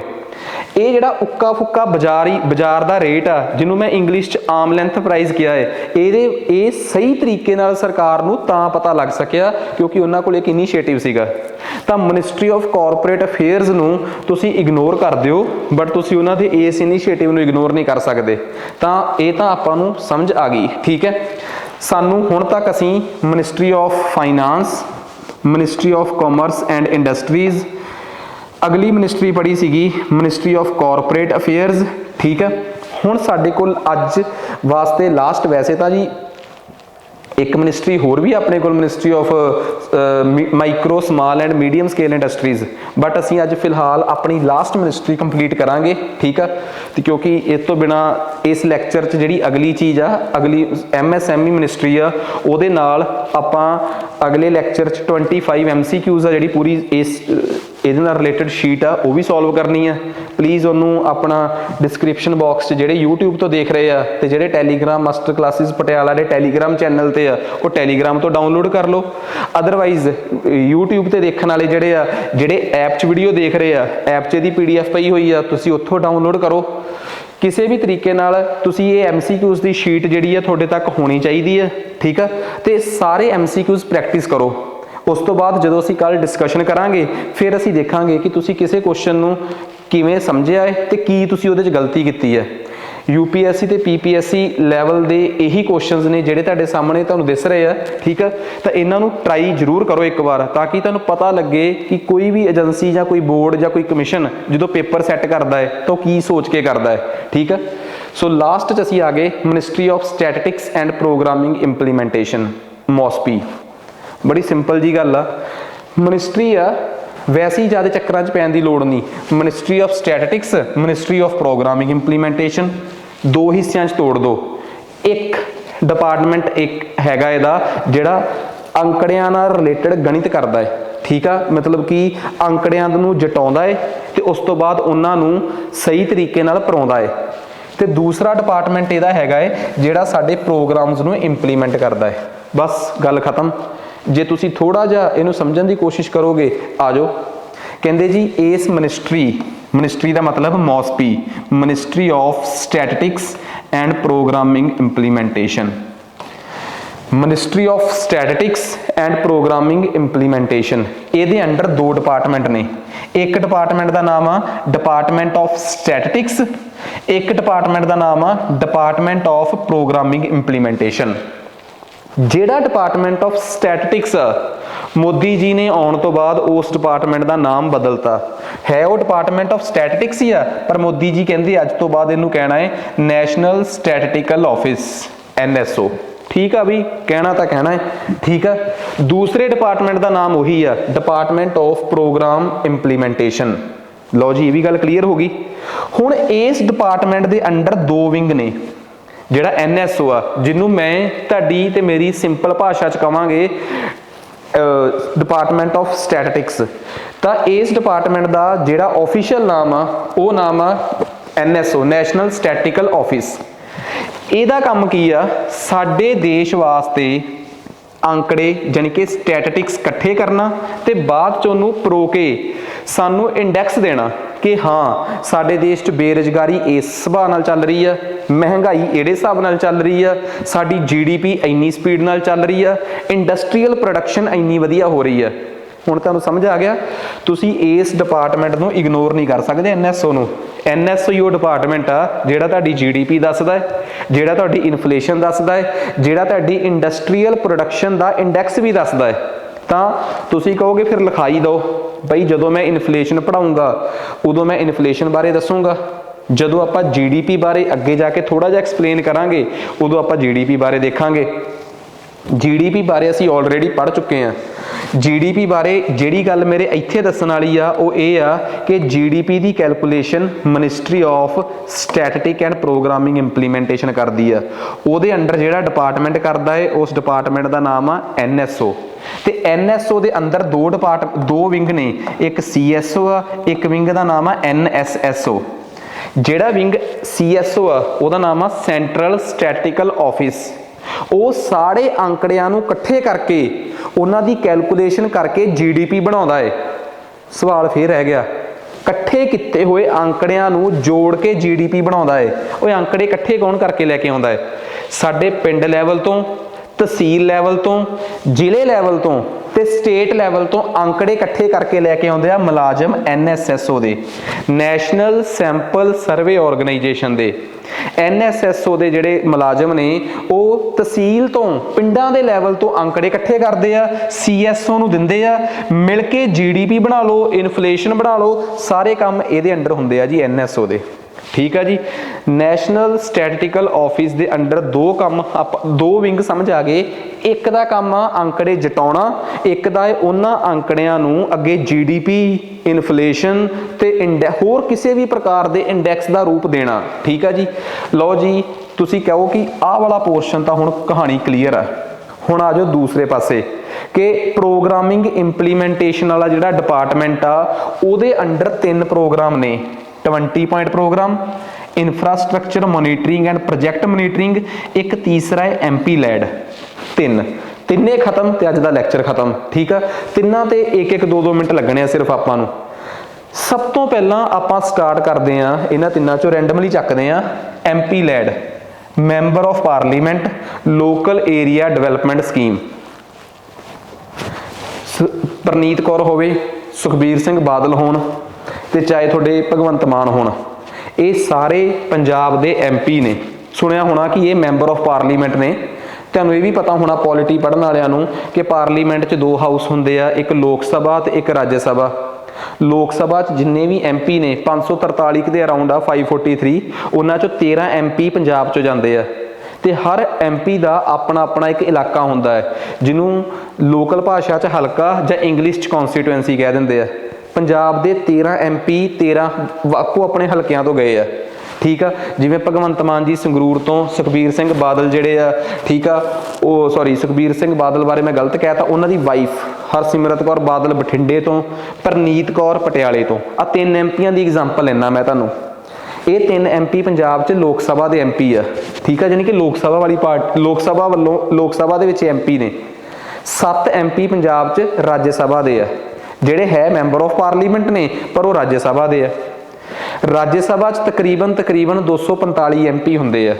ਉਹਨਾਂ 245 ਐਮਪੀਆਂ ਚੋਂ 233 ਤਾਂ ਕਿਸੇ ਨਾ ਕਿਸੇ ਸਟੇਟ ਜਾਂ ਯੂਨੀਅਨ ਟੈਰੀਟਰੀ 'ਚੋਂ ਚੁਣ ਕੇ ਜਾਂਦੇ ਆ ਤੇ 12 ਐਮਪੀ ਨੋਮੀਨੇਟਡ ਹੁੰਦੇ ਆ।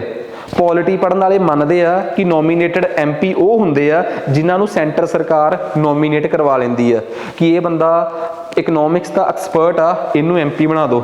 ਇਹ ਬੰਦਾ ਆਰਟਸ ਦਾ ਐਕਸਪਰਟ ਆ, ਇਹਨੂੰ ਐਮਪੀ ਬਣਾ ਦਿਓ। ਇਹ ਸਾਇੰਸ ਦੀ ਫੀਲਡ 'ਚ ਮਾਹਰ ਆ, ਇਹਨੂੰ ਐਮਪੀ ਬਣਾ ਦਿਓ। ਤਾਂ ਐਵੇਂ ਆਰਟਸ ਸਾਇੰਸ ਵਰਗੀਆਂ 4 ਫੀਲਡ ਦੇ ਵਿੱਚ ਐਕਸਪਰਟ ਐਮਪੀ ਹੁੰਦੇ ਆ, ਉਹਨਾਂ ਨੂੰ ਅਸੀਂ ਰਾਜ ਸਭਾ 'ਚ ਨੋਮੀਨੇਟ ਕਰ ਦਿੰਦੇ ਆ। ਚੱਲਦੀ ਹੋਈ ਇਕਨੋਮਿਕਸ 'ਚ ਅਸੀਂ ਪੋਲਿਟੀ ਕਿੱਥੋਂ ਵਾੜ ਲਈ, ਉਹਦਾ ਕਾਰਨ ਸੀਗਾ ਇੱਕ ਜਿਹੜਾ ਲੋਕ ਸਭਾ ਦਾ ਐਮਪੀ ਹੁੰਦਾ ਨਾ, ਜਿਹੜਾ ਆਪਣੇ ਕਿਸੇ ਹਲਕੇ 'ਚੋਂ ਜਿੱਤ ਕੇ ਗਿਆ ਹੁੰਦਾ ਹੈ, ਉਹਨੂੰ ਸਾਲ ਦੇ ਵਿੱਚ 2 ਕਿਸ਼ਤਾਂ ਮਿਲਦੀਆਂ 2.5 ਕਰੋੜ ਦੀਆਂ। ਉਹਨੂੰ ਕਹਿੰਦੇ ਆ MP LAD fund, member of parliament local area development fund. ਉਹਨੇ ਉਹ 2.5 ਕਰੋੜ ਦੀਆਂ 2 ਕਿਸ਼ਤਾਂ 'ਚ ਮਿਲੇ ਹੋਏ ਪੈਸੇ ਆਪਣੇ ਇਲਾਕੇ 'ਚ ਲਾਉਣੇ ਹੁੰਦੇ ਆ ਤੇ ਉਹ ਪੈਸੇ ਉਹਨੂੰ ਡਿਸਟ੍ਰਿਕਟ ਐਡਮਿਨਿਸਟ੍ਰੇਸ਼ਨ ਦੇ ਥਰੂ ਮਿਲਦੇ ਆ ਤੇ ਡਿਸਟ੍ਰਿਕਟ ਐਡਮਿਨਿਸਟ੍ਰੇਸ਼ਨ ਦੇ ਥਰੂ ਹੀ ਉਹਨੇ ਉਹ ਪੈਸੇ ਲਾਉਣੇ ਹੁੰਦੇ ਆ। ਪਰ ਉਹਨੇ ਉਹ ਪੈਸੇ ਲਾਏ ਆ, ਇਹਦਾ ਅਖੀਰਲਾ ਹਿਸਾਬ ਮਿਨਿਸਟਰੀ ਆਫ ਸਟੈਟਿਸਟਿਕਸ ਕੋਲ ਜਾਂਦਾ ਹੈ। ਇਹ ਗੱਲ ਸਮਝ ਆਈ? ਮਿਨਿਸਟਰੀ ਆਫ ਸਟੈਟਿਸਟਿਕਸ ਜਿਹੜੀ ਆ ਉਹ ਡਿਸਟ੍ਰਿਕਟ ਐਡਮਿਨਿਸਟ੍ਰੇਸ਼ਨ ਦੇ ਪੂਰੇ ਟੱਚ 'ਚ ਹੁੰਦੀ ਆ ਕਿ ਤੁਹਾਡੇ ਐਮਪੀ ਨੇ ਕਿੰਨਾ ਪੈਸਾ ਖਰਚਿਆ, ਜਿਹੜਾ ਨਹੀਂ ਖਰਚਿਆ ਤਾਂ ਉਹਨੇ ਕੋਈ ਗੁਨਾਹ ਨਹੀਂ ਕੀਤਾ, ਨਹੀਂ ਖਰਚਿਆ ਵਾਪਸ ਭੇਜ ਦਿਓ। ਬਸ ਪੈਸਾ ਗਲਤ ਤਰੀਕੇ ਨਾਲ ਨਾ ਖਾਵੇ। ਉਹ ਇਹ ਨਾ ਹੋਵੇ ਕਿ ਖਰਚ ਕੇ 5 ਰੁਪਏ ਲਿਖਾ ਦੇ 7 ਰੁਪਏ। ਜੇ ਉਹਨੂੰ 5 ਕਰੋੜ ਮਿਲਿਆ ਹੈ ਤੇ ਉਹਨੇ 3 ਕਰੋੜ ਹੀ ਖਰਚਿਆ ਹੈ ਤਾਂ ਗੁਨਾਹ ਕੋਈ ਨਹੀਂਗਾ, 2 ਕਰੋੜ ਵਾਪਸ ਹੋ ਜਾਊਗਾ। ਤੇ ਹਿਸਾਬ ਕਿਤਾਬ ਕਿਹਦੇ ਕੋਲ? Ministry of statistics and programming implementation ਦੇ ਇਸ ਡਿਪਾਰਟਮੈਂਟ ਕੋਲ। ਤਾਂ ਸਭ ਤੋਂ ਪਹਿਲਾਂ ਤੁਹਾਨੂੰ ਪਤਾ ਲੱਗ ਗਿਆ ਕਿ ਐਮਪੀ ਲੈਡ ਇੱਕ ਸਕੀਮ ਆ ਜਿਹੜੀ ਮੈਂਬਰ ਆਫ ਪਾਰਲੀਮੈਂਟ ਨੂੰ ਤਕਰੀਬਨ 5 ਕਰੋੜ, ਪੂਰਾ ਹੀ 5 ਕਰੋੜ 2 ਕਿਸ਼ਤਾਂ 'ਚ ਮਿਲਦਾ ਹੈ। 1993 ਦੇ ਵਿੱਚ ਇਹ ਸਕੀਮ ਸ਼ੁਰੂ ਹੋਈ ਸੀ। ਸਾਰਾ ਪੈਸਾ ਸੈਂਟਰ ਸਰਕਾਰ ਦਿੰਦੀ ਆ, ਇਸ ਕਰਕੇ ਸਕੀਮ ਦਾ ਨਾਮ ਆ ਸੈਂਟਰ ਸੈਕਟਰ ਸਕੀਮ। ਇਹ ਸੈਂਟਰ ਸਪਾਂਸਰਡ ਨਹੀਂ, ਸੈਂਟਰ ਸਪਾਂਸਰਡ ਸਕੀਮਾਂ ਉਹ ਸਕੀਮਾਂ ਹੁੰਦੀਆਂ ਜਿਹ 'ਚ ਸਟੇਟ ਗੌਰਮੈਂਟ ਨੂੰ ਵੀ ਹਿੱਸੇਦਾਰੀ ਪਾਉਣੀ ਪੈਂਦੀ ਆ। ਕੱਲ੍ਹ ਵਾਲੇ ਲੈਕਚਰ ਨੂੰ ਸੁਣਿਓ, ਰਿਵਾਈਜ਼ ਹੋ ਜਾਊਗਾ। ਐਮਪੀ ਲੈਡ ਸਕੀਮ ਦੀ ਨਿਗਰਾਨੀ ਇਹ ਡਿਪਾਰਟਮੈਂਟ ਕਰਦਾ ਹੈ। ਆ ਲਓ ਜੀ, ਪਹਿਲਾ ਕੰਮ ਖਤਮ। ਇਸ ਤੋਂ ਬਾਅਦ ਇਹਦੇ 'ਚੋਂ ਜੇ ਕੋਈ ਸਵਾਲ ਆ ਗਿਆ ਤਾਂ ਮੈਂ ਜ਼ਿੰਮੇਵਾਰ ਹਾਂ। ਹਾਂ, ਇੱਕ ਗੱਲ ਹੋਰ, ਲੋਕ ਸਭਾ ਦਾ ਐਮਪੀ ਆਪਣੇ ਏਰੀਏ 'ਚ ਖਰਚ ਸਕਦਾ ਹੈ। ਹਾਂ, ਕੁਝ ਐਕਸੈਪਸ਼ਨਸ ਹੈਗੀਆਂ। ਪੰਜਾਬ ਦੇ ਇੱਕ ਅੰਮ੍ਰਿਤਸਰ ਦੇ ਐਮਪੀ ਸੀਗੇ, ਉਹਨਾਂ ਨੇ ਆਪਣਾ ਪੈਸਾ ਚੰਡੀਗੜ੍ਹ ਲਾਤਾ ਸੀ। ਫਿਰ ਉਸ ਤੋਂ ਬਾਅਦ ਕਾਫੀ ਕੰਟਰੋਵਰਸੀ ਹੋਈ ਸੀ, ਤਾਂ ਐਕਸ਼ਨ ਲਿਆ ਗਿਆ ਜਾਂ ਨਹੀਂ ਲਿਆ ਗਿਆ ਇਹ ਤਾਂ ਡਿਪੈਂਡ ਕਰਦਾ ਕਿ ਪਾਰਲੀਮੈਂਟ ਤੇ ਕੀ, ਕਿਉਂਕਿ ਓਬਵੀਅਸ ਜੀ ਗੱਲ ਆ ਉਹਨਾਂ ਦਾ ਪੈਸਾ ਹੈ, ਠੀਕ ਆ। ਤਾਂ ਹੁਣ ਉਹ ਕਿਵੇਂ ਉਹਦੇ ਤੇ ਇੱਕ ਐਮਪੀ ਨੂੰ ਪੁੱਛਣਾ ਸੀ ਕਿ ਉਹਦੀ ਅਕਾਊਂਟੇਬਿਲਿਟੀ ਸੀ, ਕੀ ਜਵਾਬਦੇਹੀ ਆ। ਪਰ ਹਾਂ, ਜੋ ਕਨਵੈਨਸ਼ਨਸ ਨੇ ਉਹ ਇਹੀ ਕਹਿੰਦੀਆਂ ਹੈ ਕਿ ਇੱਕ ਲੋਕ ਸਭਾ ਦਾ ਐਮਪੀ ਜਿਹੜਾ ਹੈ ਉਹ ਸਿਰਫ ਆਪਣੀ ਕੌਂਸਟੀਟੂਐਂਸੀ 'ਚ ਪੈਸੇ ਖਰਚਦਾ ਹੈ। ਰਾਜ ਸਭਾ ਦੇ ਐਮਪੀ ਨੂੰ ਵੀ ਪੈਸੇ ਮਿਲਦੇ ਆ 5 ਕਰੋੜ, ਉਹ ਜਿਸ ਸਟੇਟ 'ਚੋਂ ਨੋਮੀਨੇਟ ਹੋ ਕੇ ਗਿਆ ਹੈ ਜਾਂ ਜਿਸ ਸਟੇਟ 'ਚੋਂ ਇਲੈਕਟ ਹੋ ਕੇ ਗਿਆ ਹੈ, ਉਹ ਆਪਣੀ ਸਟੇਟ 'ਚ ਕਿਤੇ ਵੀ ਖਰਚ ਸਕਦਾ ਹੈ। ਤੇ ਸਭ ਤੋਂ ਇੰਟਰਸਟਿੰਗ ਗੱਲ, ਇੱਕ ਨੋਮੀਨੇਟਡ ਐਮਪੀ ਵੀ ਹੁੰਦੇ ਆ 12, ਉਹ ਪੂਰੇ ਦੇਸ਼ 'ਚ ਕਿਤੇ ਵੀ ਖਰਚ ਸਕਦੇ ਆ। ਤਿੰਨੇ ਗੱਲਾਂ ਸਮਝ ਆ ਗਈਆਂ? ਲੋਕ ਸਭਾ ਦਾ ਐਮਪੀ ਆਪਣੀ ਕੌਂਸਟੀਟੂਐਂਸੀ, ਰਾਜ ਸਭਾ ਦਾ ਐਮਪੀ ਆਪਣੀ ਸਟੇਟ, ਤੇ ਤੀਸਰਾ ਆ ਗਿਆ ਆਪਣੇ ਕੋਲ ਨੋਮੀਨੇਟਡ MP ਉਹ ਵਿਦਿਨ ਅ ਕੰਟਰੀ ਕਿਤੇ ਵੀ ਪੈਸੇ ਖਰਚ ਸਕਦਾ ਹੈ, ਪੂਰਾ ਆਜ਼ਾਦ ਹੁੰਦਾ ਹੈ। ਆ ਲਓ ਜੀ, ਪਹਿਲਾ ਕੰਮ ਹੋ ਗਿਆ ਜੀ ਆਪਣਾ ਕੰਪਲੀਟ। ਠੀਕ ਆ, NSO ਬਾਰੇ ਪੜ੍ਹਨ ਤੋਂ ਬਾਅਦ ਆਪਾਂ ਜਦੋਂ NSSO ਤੇ CSO ਬਾਰੇ ਪੜ੍ਹ ਲਿਆ ਸੀਗਾ। ਨੈਕਸਟ ਪ੍ਰੋਗਰਾਮਿੰਗ ਇੰਪਲੀਮੈਂਟੇਸ਼ਨ ਚ ਸਭ ਤੋਂ ਪਹਿਲਾਂ ਆ ਗਿਆ ਇੱਕ, ਪਹਿਲਾਂ ਆਪਾਂ ਪੜ੍ਹ ਚੁੱਕੇ ਹਾਂ MP ਲੈਡ ਸਕੀਮ। ਦੂਸਰਾ ਹੈ 20 point program. What is this 20 point program? ਇਹ 20 ਪੁਆਇੰਟ ਪ੍ਰੋਗਰਾਮ ਹੈ ਕੀ ਹੈ? ਜਦੋਂ ਇੰਦਰਾ ਗਾਂਧੀ ਦੇਸ਼ ਦੇ ਪ੍ਰਧਾਨ ਮੰਤਰੀ ਸੀ ਨਾ 1975 ਚ, ਤੁਹਾਨੂੰ ਸ਼ਾਇਦ ਬਹੁਤਿਆਂ ਨੂੰ ਨਹੀਂ ਪਤਾ ਹੋਊਗਾ, ਜਿਹਨੂੰ ਪਤਾ ਵੀ ਹੈ ਸਹੀ ਗੱਲ ਆ। ਬਾਕੀ ਪੋਲਿਟੀ 'ਚ ਅਸੀਂ ਇੱਕ ਟੌਪਿਕ ਪੜ੍ਹਾਂਗੇ, politics in India since independence. ਤਾਂ ਉਦੋਂ ਮੈਂ ਸਟੋਰੀ 'ਚ ਸਮਝਾਊਂਗਾ ਕਿ 24-25 ਜੂਨ ਦੀ ਰਾਤ ਨੂੰ ਸਾਡੇ ਦੇਸ਼ 'ਚ 1975 'ਚ ਐਮਰਜੈਂਸੀ ਲੱਗੀ ਸੀ। ਉਸ ਐਮਰਜੈਂਸੀ ਤੋਂ ਬਾਅਦ ਇੰਦਰਾ ਗਾਂਧੀ ਨੇ ਇਸ ਦੇਸ਼ 'ਚ ਕੁਛ ਚੀਜ਼ਾਂ ਚੇਂਜ ਕੀਤੀਆਂ ਸੀ। ਵੈਸੇ ਪੜ੍ਹਨ ਵਾਲੇ ਤਾਂ ਜਾਣਦੇ ਆ ਕਿ ਸਭ ਤੋਂ ਵੱਡਾ ਚੇਂਜ ਤਾਂ ਦੇਸ਼ ਦੇ ਕਨਸਟੀਟਿਊਸ਼ਨ 'ਚ ਕੀਤਾ ਸੀ, ਪਰ ਮੇਰਾ ਉਹਦੇ 'ਚ ਕੋਈ ਇੰਟਰਸਟ ਨਹੀਂ। ਮੇਰਾ ਇੰਟਰਸਟ ਆ ਕਿ ਇੰਦਰਾ ਗਾਂਧੀ ਨੇ ਇਕਨੋਮਿਕ ਪਾਲਿਸੀਜ਼ 'ਚ ਕੀ ਇਹੋ ਜਿਹਾ ਨਵਾਂ ਐਡ ਕੀਤਾ ਸੀ ਜਿਹਦੇ ਕਰਕੇ ਕੁਛ ਉਸ ਸਾਲ 1975-76 ਵਾਲਾ ਸਾਲ ਸੀ ਜਿਹੜਾ, ਉਦੋਂ ਸਾਡੇ ਦੇਸ਼ ਦੀ ਇਕਨੋਮਿਕ ਗਰੋਥ ਇੱਕੋਦਮ ਵੱਧ ਗਈ। ਕਈ ਵਾਰੀ ਅਸੀਂ ਨਾ ਉਸ ਐਮਰਜੈਂਸੀ ਦੇ ਦੌਰ ਨੂੰ ਸਿਰਫ ਇੱਕੋ ਚਸ਼ਮੇ ਨਾਲ ਦੇਖਦੇ ਹਾਂ ਕਿ ਉਹ ਮਾੜਾ ਦੌਰ ਸੀ ਨੋ ਡਾਊਟ। ਤੁਸੀਂ ਕਿਸੇ ਬੰਦੇ ਨੂੰ ਬਿਨਾਂ ਮਤਲਬ ਤੋਂ ਜੇਲ੍ਹ 'ਚ ਸਿੱਟ ਦਿਓ ਤੇ ਉਹਨੂੰ ਇਹ ਵੀ ਨਾ ਦੱਸੋ ਕਿ ਹੁਣ ਤੂੰ ਕਦੋਂ ਆਜ਼ਾਦ ਹੋਏਗਾ, ਇਹ ਕਿਸੇ ਵੀ ਤਰੀਕੇ ਨਾਲ ਚੰਗਾ ਦੌਰ ਨਹੀਂ ਹੋ ਸਕਦਾ। ਬਟ ਇੱਕ ਛੋਟਾ ਜਿਹਾ ਚੰਗਾ ਪੁਆਇੰਟ ਜਿਹਨੂੰ ਮੈਂ 2-3% ਹੀ ਕਹੂੰਗਾ, ਉਹਨਾਂ 3-4 ਸਾਲਾਂ 'ਚ 1974-75-76 ਵਾਲਾ ਦੌਰ ਸੀ, ਇੰਡੀਆ 'ਚ ਇਕਨੋਮਿਕ ਗਰੋਥ ਬਹੁਤ ਹੋਈ ਸੀ। ਸ਼ਾਇਦ ਉਹਦੇ 'ਚ ਇਸ ਚੀਜ਼ ਦਾ ਬੜਾ ਵੱਡਾ ਰੋਲ ਸੀ। ਇੰਦਰਾ ਗਾਂਧੀ ਉਦੋਂ ਇੱਕ ਪ੍ਰੋਗਰਾਮ ਲੈ ਕੇ ਆਈ ਸੀ, ਉਸ ਪ੍ਰੋਗਰਾਮ ਦਾ ਨਾਮ ਸੀ 20 ਪੁਆਇੰਟ ਪ੍ਰੋਗਰਾਮ। ਉਸ 20 ਪੁਆਇੰਟ ਪ੍ਰੋਗਰਾਮ 'ਚ ਇੰਦਰਾ ਗਾਂਧੀ ਇੱਕ ਇਹੋ ਜਿਹਾ ਏਜੰਡਾ ਲੈ ਕੇ ਆਈ ਕਿ ਆਪਣੇ ਦੇਸ਼ 'ਚੋਂ ਪੋਵਰਟੀ ਨੂੰ ਐਰੈਡੀਕੇਟ ਕਰਨਾ ਹੈ। ਠੀਕ ਆ, ਅਨਐਮਪਲੋਇਮੈਂਟ ਖਤਮ ਕਰਨੀ ਆ, ਫੈਮਿਲੀ ਪਲੈਨਿੰਗ ਹੋ ਗਈ। ਠੀਕ ਆ, ਕੁਛ ਡਿਜ਼ੀਜ਼ ਦੇ ਨਾਮ ਸੀ ਕਿ ਉਹਨਾਂ ਨੂੰ ਪੂਰੀ ਤਰੀਕੇ ਨਾਲ ਖਤਮ ਕਰਨਾ ਹੈ। ਤਾਂ ਐਵੇਂ ਦੇ 20 ਪੁਆਇੰਟਾਂ ਨੂੰ ਸਮਰਾਈਜ਼ ਕਰਕੇ ਇੰਦਰਾ ਗਾਂਧੀ ਲੈ ਕੇ ਆਈ, ਉਹਨੂੰ ਕਿਹਾ ਗਿਆ 20 ਪੁਆਇੰਟ ਪ੍ਰੋਗਰਾਮ। ਫਿਰ ਉਸ 20 ਪੁਆਇੰਟ ਪ੍ਰੋਗਰਾਮ 'ਚੋਂ ਜਿਹੜੀਆਂ ਚੀਜ਼ਾਂ ਠੀਕ ਹੁੰਦੀਆਂ ਗਈਆਂ ਉਹਨਾਂ ਨੂੰ ਕੱਢ ਕੇ ਨਵੀਆਂ ਚੀਜ਼ਾਂ ਐਡ ਕਰਦੇ ਰਹੇ, ਪਰ ਪੁਆਇੰਟ 20 ਰਹੇ। ਪਹਿਲੀ ਵਾਰ ਉਹਦੀ ਰੀਸਟਰਕਚਰਿੰਗ 1982 'ਚ ਹੋਈ, ਅਗਲੀ ਵਾਰ ਉਹਦੀ ਰੀਸਟਰਕਚਰਿੰਗ 1986 'ਚ ਹੋਈ ਤੇ ਫਾਈਨਲ ਰੀਸਟਰਕਚਰਿੰਗ 2006 'ਚ ਪ੍ਰਧਾਨ ਮੰਤਰੀ ਮਨਮੋਹਨ ਸਿੰਘ ਦੁਆਰਾ ਕੀਤੀ ਗਈ। PM ਮਨਮੋਹਨ ਸਿੰਘ ਨੇ ਫਾਈਨਲੀ ਰੀਸਟਰਕਚਰਿੰਗ ਕੀਤੀ। ਜਿਹੜੇ ਪੁਆਇੰਟ ਖਤਮ ਹੋ ਚੁੱਕੇ ਸੀ, ਇਰਰੈਲੀਵੈਂਟ ਹੋ ਚੁੱਕੇ ਸੀ, ਉਹ ਕੱਢ ਕੇ ਨਵੇਂ ਐਡ ਕਰ ਲਏ ਤੇ ਨਵਾਂ 20 ਪੁਆਇੰਟ ਪ੍ਰੋਗਰਾਮ ਦਿੱਤਾ। ਫਿਲਹਾਲ ਮੋਦੀ ਜੀ ਬਾਰੇ ਜੇ ਮੈਂ ਗੱਲ ਕਵਾਂ ਤਾਂ ਮੋਦੀ ਜੀ 20 ਪੁਆਇੰਟ ਪ੍ਰੋਗਰਾਮ ਤੋਂ ਵੱਧ 15 ਪੁਆਇੰਟ ਪ੍ਰੋਗਰਾਮ ਤੇ ਜ਼ਿਆਦਾ ਕੰਮ ਕਰ ਰਹੇ ਆ। ਉਹ ਮੋਦੀ ਜੀ ਦਾ ਆਪਣਾ ਪ੍ਰੋਗਰਾਮ ਆ, ਉਹਦੇ ਬਾਰੇ ਮੈਂ ਹਜੇ ਜ਼ਿਆਦਾ ਇੱਥੇ ਨਹੀਂ ਕਲੀਅਰ ਕਰੂੰਗਾ। ਉਹ ਜਦੋਂ ਆਪਾਂ ਮੋਦੀ ਗਵਰਨਮੈਂਟ ਦੀਆਂ ਪਾਲਿਸੀਜ਼ ਪੜਾਂਗੇ ਉਹਦੇ 'ਚ ਦੇਖਾਂਗੇ ਜਾ ਕੇ। 20 ਪੁਆਇੰਟ ਪ੍ਰੋਗਰਾਮ ਫਾਈਨਲੀ ਰੀਸਟਰਕਚਰ ਹੋਇਆ ਸੀ 2006 'ਚ। ਏਜੰਡਾ ਬਿਲਕੁਲ ਸਾਫ਼ ਸੀ ਕਿ ਯੂਨਾਈਟਿਡ ਨੇਸ਼ਨਸ ਨੇ ਜਿਹੜਾ ਚਾਰਟਰ ਦਿੱਤਾ ਹੋਇਆ ਹੈ ਕਿ ਬਈ ਤੁਹਾਡੇ ਦੇਸ਼ 'ਚ ਐਵੇਂ ਦੀ ਡਿਵੈਲਪਮੈਂਟ ਹੋਣੀ ਚਾਹੀਦੀ ਹੈ, ਆਹ ਹੋਣਾ ਚਾਹੀਦਾ ਹੈ, ਆਹ ਹੋਣਾ ਚਾਹੀਦਾ ਹੈ। ਜਿਵੇਂ ਤੁਸੀਂ ਤੁਹਾਡੇ 'ਚੋਂ ਬਹੁਤੇ ਜਾਣੇ ਅੱਗੇ ਜਾ ਕੇ ਪੜ੍ਹਨਗੇ ਕਿ ਯੂਨਾਈਟਿਡ ਨੇਸ਼ਨਸ ਨੇ ਇੱਕ ਨਾ ਮਿਲੇਨੀਅਮ ਡਿਵੈਲਪਮੈਂਟ ਗੋਲਸ ਤੇ ਸਸਟੇਨੇਬਲ ਡਿਵੈਲਪਮੈਂਟ ਗੋਲਸ ਸਾਰੀ ਦੁਨੀਆ ਨੂੰ ਦੱਸੇ ਹੋਏ ਆ ਕਿ ਬਈ ਘੱਟੋ ਘੱਟ ਆਪਣੇ ਦੇਸ਼ 'ਚ ਇਨਫੈਂਟ ਮੋਰਟੈਲਿਟੀ ਰੇਟ ਇੰਨਾ ਘਟਾਓ, ਮੈਟਰਨਲ ਮੋਰਟੈਲਿਟੀ ਰੇਟ ਘਟਾ ਕੇ ਇੰਨਾ ਕਰੋ, ਫਰਟੀਲਿਟੀ ਰੇਟ ਤੁਹਾਡੇ ਦੇਸ਼ 'ਚ ਮਤਲਬ ਕਿ ਬੱਚਿਆਂ ਦੀ ਗਰੋਥ ਹੋ ਰਹੀ ਹੈ ਜਿਹੜੀ ਜਿਸ ਰੇਟ ਤੇ ਇਸ ਕਿਸੇ ਦੇਸ਼ 'ਚ ਬੱਚਿਆਂ ਦਾ ਜਨਮ ਹੁੰਦਾ ਹੈ, ਕਿੰਨੇ ਬੱਚਿਆਂ ਦਾ ਜਨਮ ਹੁੰਦਾ ਉਹਨੂੰ ਫਰਟੀਲਿਟੀ ਰੇਟ ਕਹਿੰਦੇ ਆ, ਤਾਂ ਉਹ ਘਟ ਕੇ ਕਿੰਨਾ ਹੋਣਾ ਚਾਹੀਦਾ ਹੈ। ਠੀਕ ਆ, ਉਹ ਸਾਰੀਆਂ ਚੀਜ਼ਾਂ ਜੋ ਯੂਨਾਈਟਿਡ ਨੇਸ਼ਨਸ ਨੇ ਸਾਨੂੰ ਕਹੀਆਂ ਹੋਈਆਂ ਉਹਦੇ ਨਾਲ ਹੀ ਅਸੀਂ ਆਪਣੇ ਇਸ 20 ਪੁਆਇੰਟ ਪ੍ਰੋਗਰਾਮ ਨੂੰ ਅਲਾਈਨ ਕਰ ਲਿਆ ਹੈ। ਅਲਾਈਨ ਕਰਨ ਦਾ ਮਤਲਬ ਜਿਵੇਂ ਜਿਵੇਂ ਉਹਦੇ 'ਚ ਸਾਨੂੰ ਟਾਰਗੇਟ ਦਿੱਤੇ ਗਏ ਆ ਮਿਲੇਨੀਅਮ ਡਿਵੈਲਪਮੈਂਟ ਗੋਲਸ ਤੇ ਸਸਟੇਨੇਬਲ ਡਿਵੈਲਪਮੈਂਟ ਗੋਲਸ 'ਚ, ਅਸੀਂ ਆਪਣੇ ਆਪ ਨੂੰ ਉਹਦੇ ਅਕੋਰਡਿੰਗ ਢਾਲ ਲਿਆ।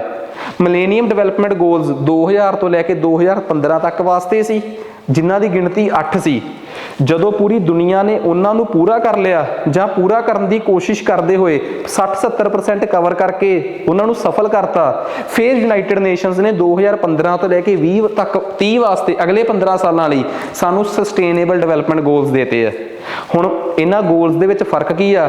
ਅਗਲਾ ਚੈਪਟਰ ਸਾਡਾ ਹਿਊਮਨ ਡਿਵੈਲਪਮੈਂਟ ਦਾ ਹੀ ਆ, ਉਹਦੇ 'ਚ ਅਸੀਂ ਪੜਾਂਗੇ ਕਿ ਸਸਟੇਨੇਬਲ ਡਿਵੈਲਪਮੈਂਟ ਗੋਲਸ ਕੀ ਨੇ, ਮਿਲੇਨੀਅਮ ਡਿਵੈਲਪਮੈਂਟ ਗੋਲਸ ਕੀ ਨੇ।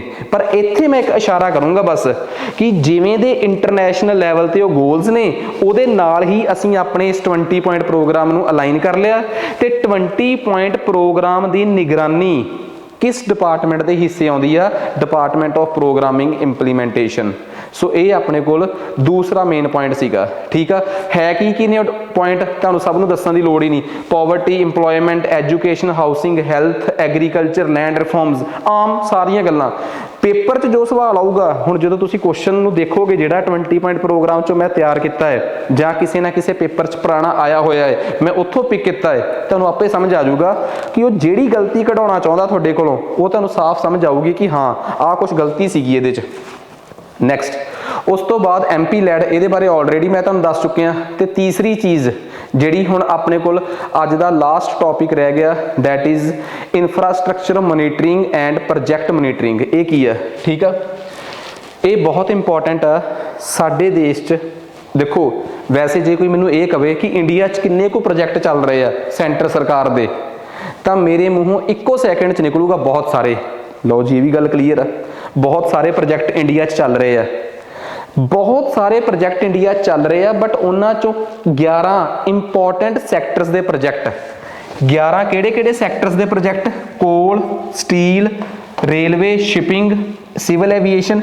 ਇਹਨਾਂ 11 ਕੀ ਇਨਫਰਾਸਟ੍ਰਕਚਰ ਪ੍ਰੋਜੈਕਟਸ ਸੈਕਟਰਸ ਆ ਜਿਹੜੇ, ਇਹਨਾਂ 'ਚ ਚੱਲ ਰਹੇ ਉਹ ਪ੍ਰੋਜੈਕਟ ਜਿਨ੍ਹਾਂ ਦੀ ਕੀਮਤ 150 ਕਰੋੜ ਤੋਂ ਵੱਧ ਆ।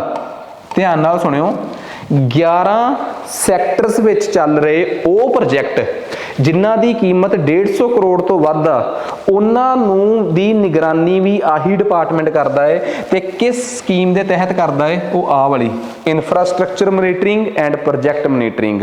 ਆ ਇਸ ਡਿਪਾਰਟਮੈਂਟ ਦਾ ਕੀਤਾ ਜਾਣ ਵਾਲਾ ਤੀਸਰਾ ਕੰਮ ਆ। ਮੈਂ ਪਹਿਲਾਂ ਹੀ ਕਹਿ ਚੁੱਕਿਆ ਕਿ ਮੌਸਪੀ ਦੇ ਅੰਡਰ 2 ਡਿਪਾਰਟਮੈਂਟ ਨੇ, NSO ਤੇ ਪ੍ਰੋਗਰਾਮਿੰਗ ਇੰਪਲੀਮੈਂਟੇਸ਼ਨ। NSO 'ਚ 2 ਵਿੰਗ ਨੇ, CSO ਤੇ NSSO। ਤੇ ਪ੍ਰੋਗਰਾਮਿੰਗ ਇੰਪਲੀਮੈਂਟੇਸ਼ਨ ਵਾਲੇ ਡਿਪਾਰਟਮੈਂਟ ਦੇ 3 ਕੰਮ ਨੇ।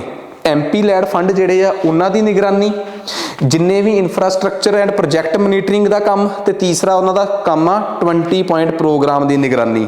3 ਚੀਜ਼ਾਂ ਕਵਰ ਹੋ ਗਈਆਂ ਤਾਂ ਇਹਦੇ ਨਾਲ ਸਾਡੀ ਮਿਨਿਸਟਰੀ ਆਫ ਸਟੈਟਿਕਸ ਖਤਮ ਹੋ ਗਈ। ਪਰ ਇੱਕ ਚੀਜ਼ ਛੋਟੀ ਜਿਹੀ ਜਾਂਦੇ ਜਾਂਦੇ ਇਹਦੇ ਨਾਲ ਜਿਹੜੀ ਅਸੀਂ ਕੰਪਾਈਲ ਕਰਦੇ ਹੋਏ ਕਵਰ ਕਰਨੀ ਆ। ਇਸ ਮਿਨਿਸਟਰੀ ਦੇ ਅੰਡਰ ਇੱਕ ਕਮਿਸ਼ਨ ਵੀ ਕੰਮ ਕਰਦਾ ਹੈ, ਨੈਸ਼ਨਲ ਸਟੈਟਿਕਲ ਕਮਿਸ਼ਨ। ਮੋਦੀ ਸਰਕਾਰ ਨਾਲ ਇਸ ਕਮਿਸ਼ਨ ਦਾ ਕਾਫੀ ਵਧੀਆ ਸੰਬੰਧ ਆ। ਪਹਿਲਾਂ ਤਾਂ ਛੋਟਾ ਜਿਹੀ ਸਟੋਰੀ ਜਿਹੜੀ ਕਿ ਤੁਹਾਨੂੰ ਨੈਸ਼ਨਲ ਸਟੈਟਿਕਲ ਕਮਿਸ਼ਨ ਨੂੰ ਸਮਝਣ ਵਾਸਤੇ ਕਾਫੀ ਹੈਲਪਫੁਲ ਹੋਊਗੀ। ਅਸਲ ਦੇ ਵਿੱਚ ਮੌਸਪੀ ਜਿਹੜੀ ਮਿਨਿਸਟਰੀ ਆ ਨਾ, ਇਹ ਸਰਕਾਰ ਦੀ ਇੱਕ ਇਹੋ ਜਿਹੀ ਮਿਨਿਸਟਰੀ ਆ। ਵੈਸੇ ਤੁਸੀਂ ਇੱਕ ਗੱਲ ਨੋਟਿਸ ਕੀਤੀ ਹੋਣੀ ਹੈ ਕਿ ਸਰਕਾਰ ਦੀਆਂ ਬਹੁਤੀਆਂ ਮਿਨਿਸਟਰੀਜ਼ ਸਰਕਾਰ ਦੇ ਭਲੇ ਵਾਸਤੇ ਹੀ ਕੰਮ ਕਰਦੀਆਂ, ਪਰ ਸਰਕਾਰ ਦੀ ਜਿਹੜੀ ਮੌਸਪੀ ਮਿਨਿਸਟਰੀ ਆ ਨਾ, ministry of static and programming implementation, ਇਹ ਜ਼ਿਆਦਾਤਰ ਨਾ ਸਰਕਾਰ ਦੀ ਵਾਸਤੇ ਹਿਊਮਿਲੇਸ਼ਨ ਦਾ ਹੀ ਕਾਰਨ ਬਣਦੀ ਹੈ। ਕਈ ਵਾਰ ਹੋਇਆ ਕਿ 2019 'ਚ ਮੋਦੀ ਜੀ ਇੱਕ ਵਾਰ ਇਲੈਕਸ਼ਨ ਜਿੱਤਣ ਤੋਂ ਬਾਅਦ ਦੂਜੀ ਵਾਰ ਇਲੈਕਸ਼ਨ 'ਚ ਜਾ ਰਹੇ ਸੀ, ਤੇ 2018 'ਚ ਅਚਾਨਕ ਦਸੰਬਰ ਦੇ ਮਹੀਨੇ 'ਚ ਇੱਕ ਰਿਪੋਰਟ ਆ ਗਈ ਕਿ ਇੰਡੀਆ 'ਚ ਪਹਿਲੀ ਵਾਰ ਜਿਹੜੀ ਅਨਇੰਪਲੋਇਮੈਂਟ ਦਾ ਰੇਟ ਆ ਉਹ 2 ਡਿਜਿਟਸ 'ਚ ਪਹੁੰਚ ਗਿਆ। ਹੁਣ ਓਬਵੀਅਸ ਜੀ ਗੱਲ ਆ, ਜਦੋਂ ਇਹ ਗੱਲ ਸੈਂਟਰ ਸਰਕਾਰ ਦੇ ਉੱਪਰਲੇ ਲੈਵਲ ਦੇ ਮਿਨਿਸਟਰਸ ਤੱਕ ਪਹੁੰਚੀ ਹੋਊਗੀ ਤਾਂ ਇੱਕ ਹਿਊਮਿਲੇਸ਼ਨ ਤਾਂ ਹੁੰਦੀ ਆ। ਫਿਰ ਇਹ ਪਤਾ ਕੀਤਾ ਗਿਆ ਕਿ ਇਹ ਹੋਇਆ ਕਿਉਂ ਆ। ਕਿਹਾ ਗਿਆ ਕਿ ਇਹ ਅੰਕੜੇ ministry of statics and programming implementation ਦੁਆਰਾ ਰਿਲੀਜ਼ ਕੀਤੇ ਗਏ ਆ। ਫਿਰ ਅਗਲਾ ਸਵਾਲ ਆ ਗਿਆ ਕਿ ਜੇ ਉਹਨਾਂ ਦੁਆਰਾ ਇਹ ਅੰਕੜੇ ਰਿਲੀਜ਼ ਕੀਤੇ ਗਏ ਆ, ਉਹਨੂੰ ਰੋਕਿਆ ਕਿਉਂ ਨਹੀਂ ਗਿਆ?